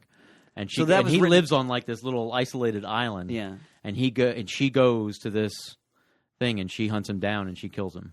And it's like this really little cool story. I thought that was a Nazi she was killing in that story. Was that? I think it was a Nazi. I thought it was... I've read the story. I know we have to double check. Yeah, I'll have to double check that. One of us is right. I'm just not sure who. And then the other thing that they added on, there was a what if story. What if Elektra had lived? And then what if Matt Murdock became an agent of S.H.I.E.L.D., which are both excellent. And both involve Miller. And especially, I highly recommend the what if Elektra had lived. Oh, it's wonderful. Because it tells an exact, obviously, what-if story, but it also grounds in reality. And it gives them a happy ending. Well, no. in essence of the what-if story, yes. But then the story doesn't end there. True. I don't want to ruin it for people to have it, but it's more to it than that. So it's not just this what-if story and they throw it out there. I mean, there's significance to it as far as I'm concerned. It's a classic what-if. Yeah, it is. And it's Frank Miller. And Terry Austin did the inking in that as well. Yeah. So those are two things that I wanted to make sure that I'm glad you did, sir, because I've forgotten about those. So I can only imagine what our time is at this point. Yes, we are just about 2.5 hours. All right. Closing thoughts, comrades. We knew it was going to happen. I got to go to work soon. We knew it was going to happen. Yeah. Closing thoughts. I'm going to have to try to pick some up. I've always wanted to read some, but never have. It was interesting reading the 181 to kind of not only check that off a bucket list, so to speak, but just to see it for what it is and then talk about it right away. I never knew that graphic novel really existed like that. I've heard the title, but never realized what it was, and I'm amazed that in that day it was $50. Mm-hmm. Is what the inside cover says. Oh wow, I forgot about that. Yeah. It's brutal, but it looks great. God. Yeah. 1990. Holy mackerel! That was a shelling there. Well, this was limited edition too. Yeah, I think. Right. Well, that one was because I think regular cover price was $30 or $35. It's been since released as a soft cover. Even so, yeah. But still, for a hardcover book. Yeah. But a lot of interesting things to think about, stuff that I never knew about Daredevil, Elektra, Bullseye, Foggy, the whole story. Quite interesting. And that's why it's like, you can kind of read the issues. It's like you don't have to completely, read all the issues. But if you do, it's a wonderment. You know what I mean? Well- It's like it all ties together. Not only to couple that with I never read Born Again, and I picked up the issues a while back at one of your sales Honored, in sir. preparation of a footnotey type episode. We So have to do that. I'm looking forward to we that will. as well. We have to do. We that. will, without question. Because I mean that is so significant. This is so significant, but that even You more can't so. you can't talk about Daredevil's history in Spotlight without talking about Born Again. In No, depth. it is one of the most revered comic Yeah. stories ever done. Yeah. So, Any other closing thoughts? Well, what notes do you have, Mr. Murd? I have nothing to contribute in that way. Nothing. I mean, you guys have been very thorough, and I didn't have that much to begin with. So Oh, okay. we're cool there. But just looking over your shoulders at the many collected volumes of Miller's work that have been circulating throughout the studio as we've been talking here, I've been struck with the quality of the artwork. I'd sort of had a suspicion that since this is early Miller, perhaps some of the certain creative idiosyncrasies, shall we say, of his that have turned me off in the past might not have completely taken root. Yeah. So seeing what I've seen here and being impressed by it has kind of borne that out. I might actually... It's not that I've been anti-Miller Daredevil necessarily. It's just that having read certain other things of his that I didn't like has made me less than motivated to seek it out. But this has helped to swing my attitude a little bit in the other direction. Oh. And for me as a fan, I mean, they started to release some of the trade paperbacks. Now, not as collected Miller, like they did. I forget the name of the one trade paperback, but it has the early stuff that Frank did. And then there were some other trade paperbacks. There have been so many versions over the Yeah. years now, trade paperbacks. And then they decided to do the Visionaries. yes, And when they did the Visionaries, like you were showing it in your Visionaries that you have, then you have the omnibus versions of it. But when they did the Visionaries, they recolored all the artwork. All the artwork was completely digitally recolored, when they produced that Visionaries and released them. So I got suckered into buying them. Even though I had some of the trades before, they didn't have all the issues in trade. Right. So finally, They only when had they certain released story arcs, yeah. the Visionaries, they had all the Frank Miller issues in trade and then recolored yet besides. I was like, sold. So I bought all the trades, which is what pants you have there. Yes, then. yes. But then I have a lot of issues myself. But then I went on eBay and got the limited edition hardcovers, all 3 limited edition hardcovers that Graffiti put out, where Frank Miller actually did an original piece of artwork for each limited hardcover and signed and numbered them as well. I got those, and then when they released the omnibuses, they also released, or I say omnibuses. Omnibuses. On the buy. Omnibuses. all right. My goodness. Omnibuy is poor Latin, Brian. I They can't let you get away released, with it. I'm a Port Latin. They released the stories from the omnibuses in 3 trade paperbacks that are the Miller Jansen stories Yeah, that's again. right. Mhm. But I ended up buying those because in the back it was like a DVD. They had all these bonus extras, and I think if I'm not mistaken, if you look at those versions of the reprinted stories in the back, they show like Miller's breakdowns and Jansen's finished they have some artwork. of that in the omnibuses too. Yeah, that's Yeah. in those trade paperbacks. Yeah. So I ended up buying those because then they also had like script and some other Yeah. types of things like that. So it was like DVD. It was like, oh, the extras. I got to buy them again. So I have 3 versions of these collected Frank Miller I've never done storylines. that with anything. I don't But know what you're talking about. Justice League. So Starman, Justice League. I can't get enough of it. you know? Pants. Any closing thoughts? Let's get out of here. All right, we've Shane? shot our bolt. And this episode is once again brought to you by our newest sponsor, Comic Castle. Check out their website at comiccastle.com and use the coupon code CGS10, that's CGS10 at checkouts for an additional 10% off your order. This episode was brought to you by InStockTrades.com. Go to InStockTrades and look up Daredevil and pick some up if it piqued your interest. Visit us at ComicGeekSpeak.com to send us an email. The address is ComicGeekSpeak@gmail.com. To leave a voicemail, the number is 267-702-6642. Stop by the Comic Forums and let us know your thoughts on the Miller Daredevil age. Follow us on Twitter, like us on Facebook. We would like to thank everyone who contributes to the show. Please send in some Muddle the Murd so we have some of those coming on future episodes. And as always, we are uniting the world's mightiest heroes, one listener at a time. Thanks, Kevin, for coming for this episode. Sorry. Jump the gun there. You're good. I'm going to get out of here.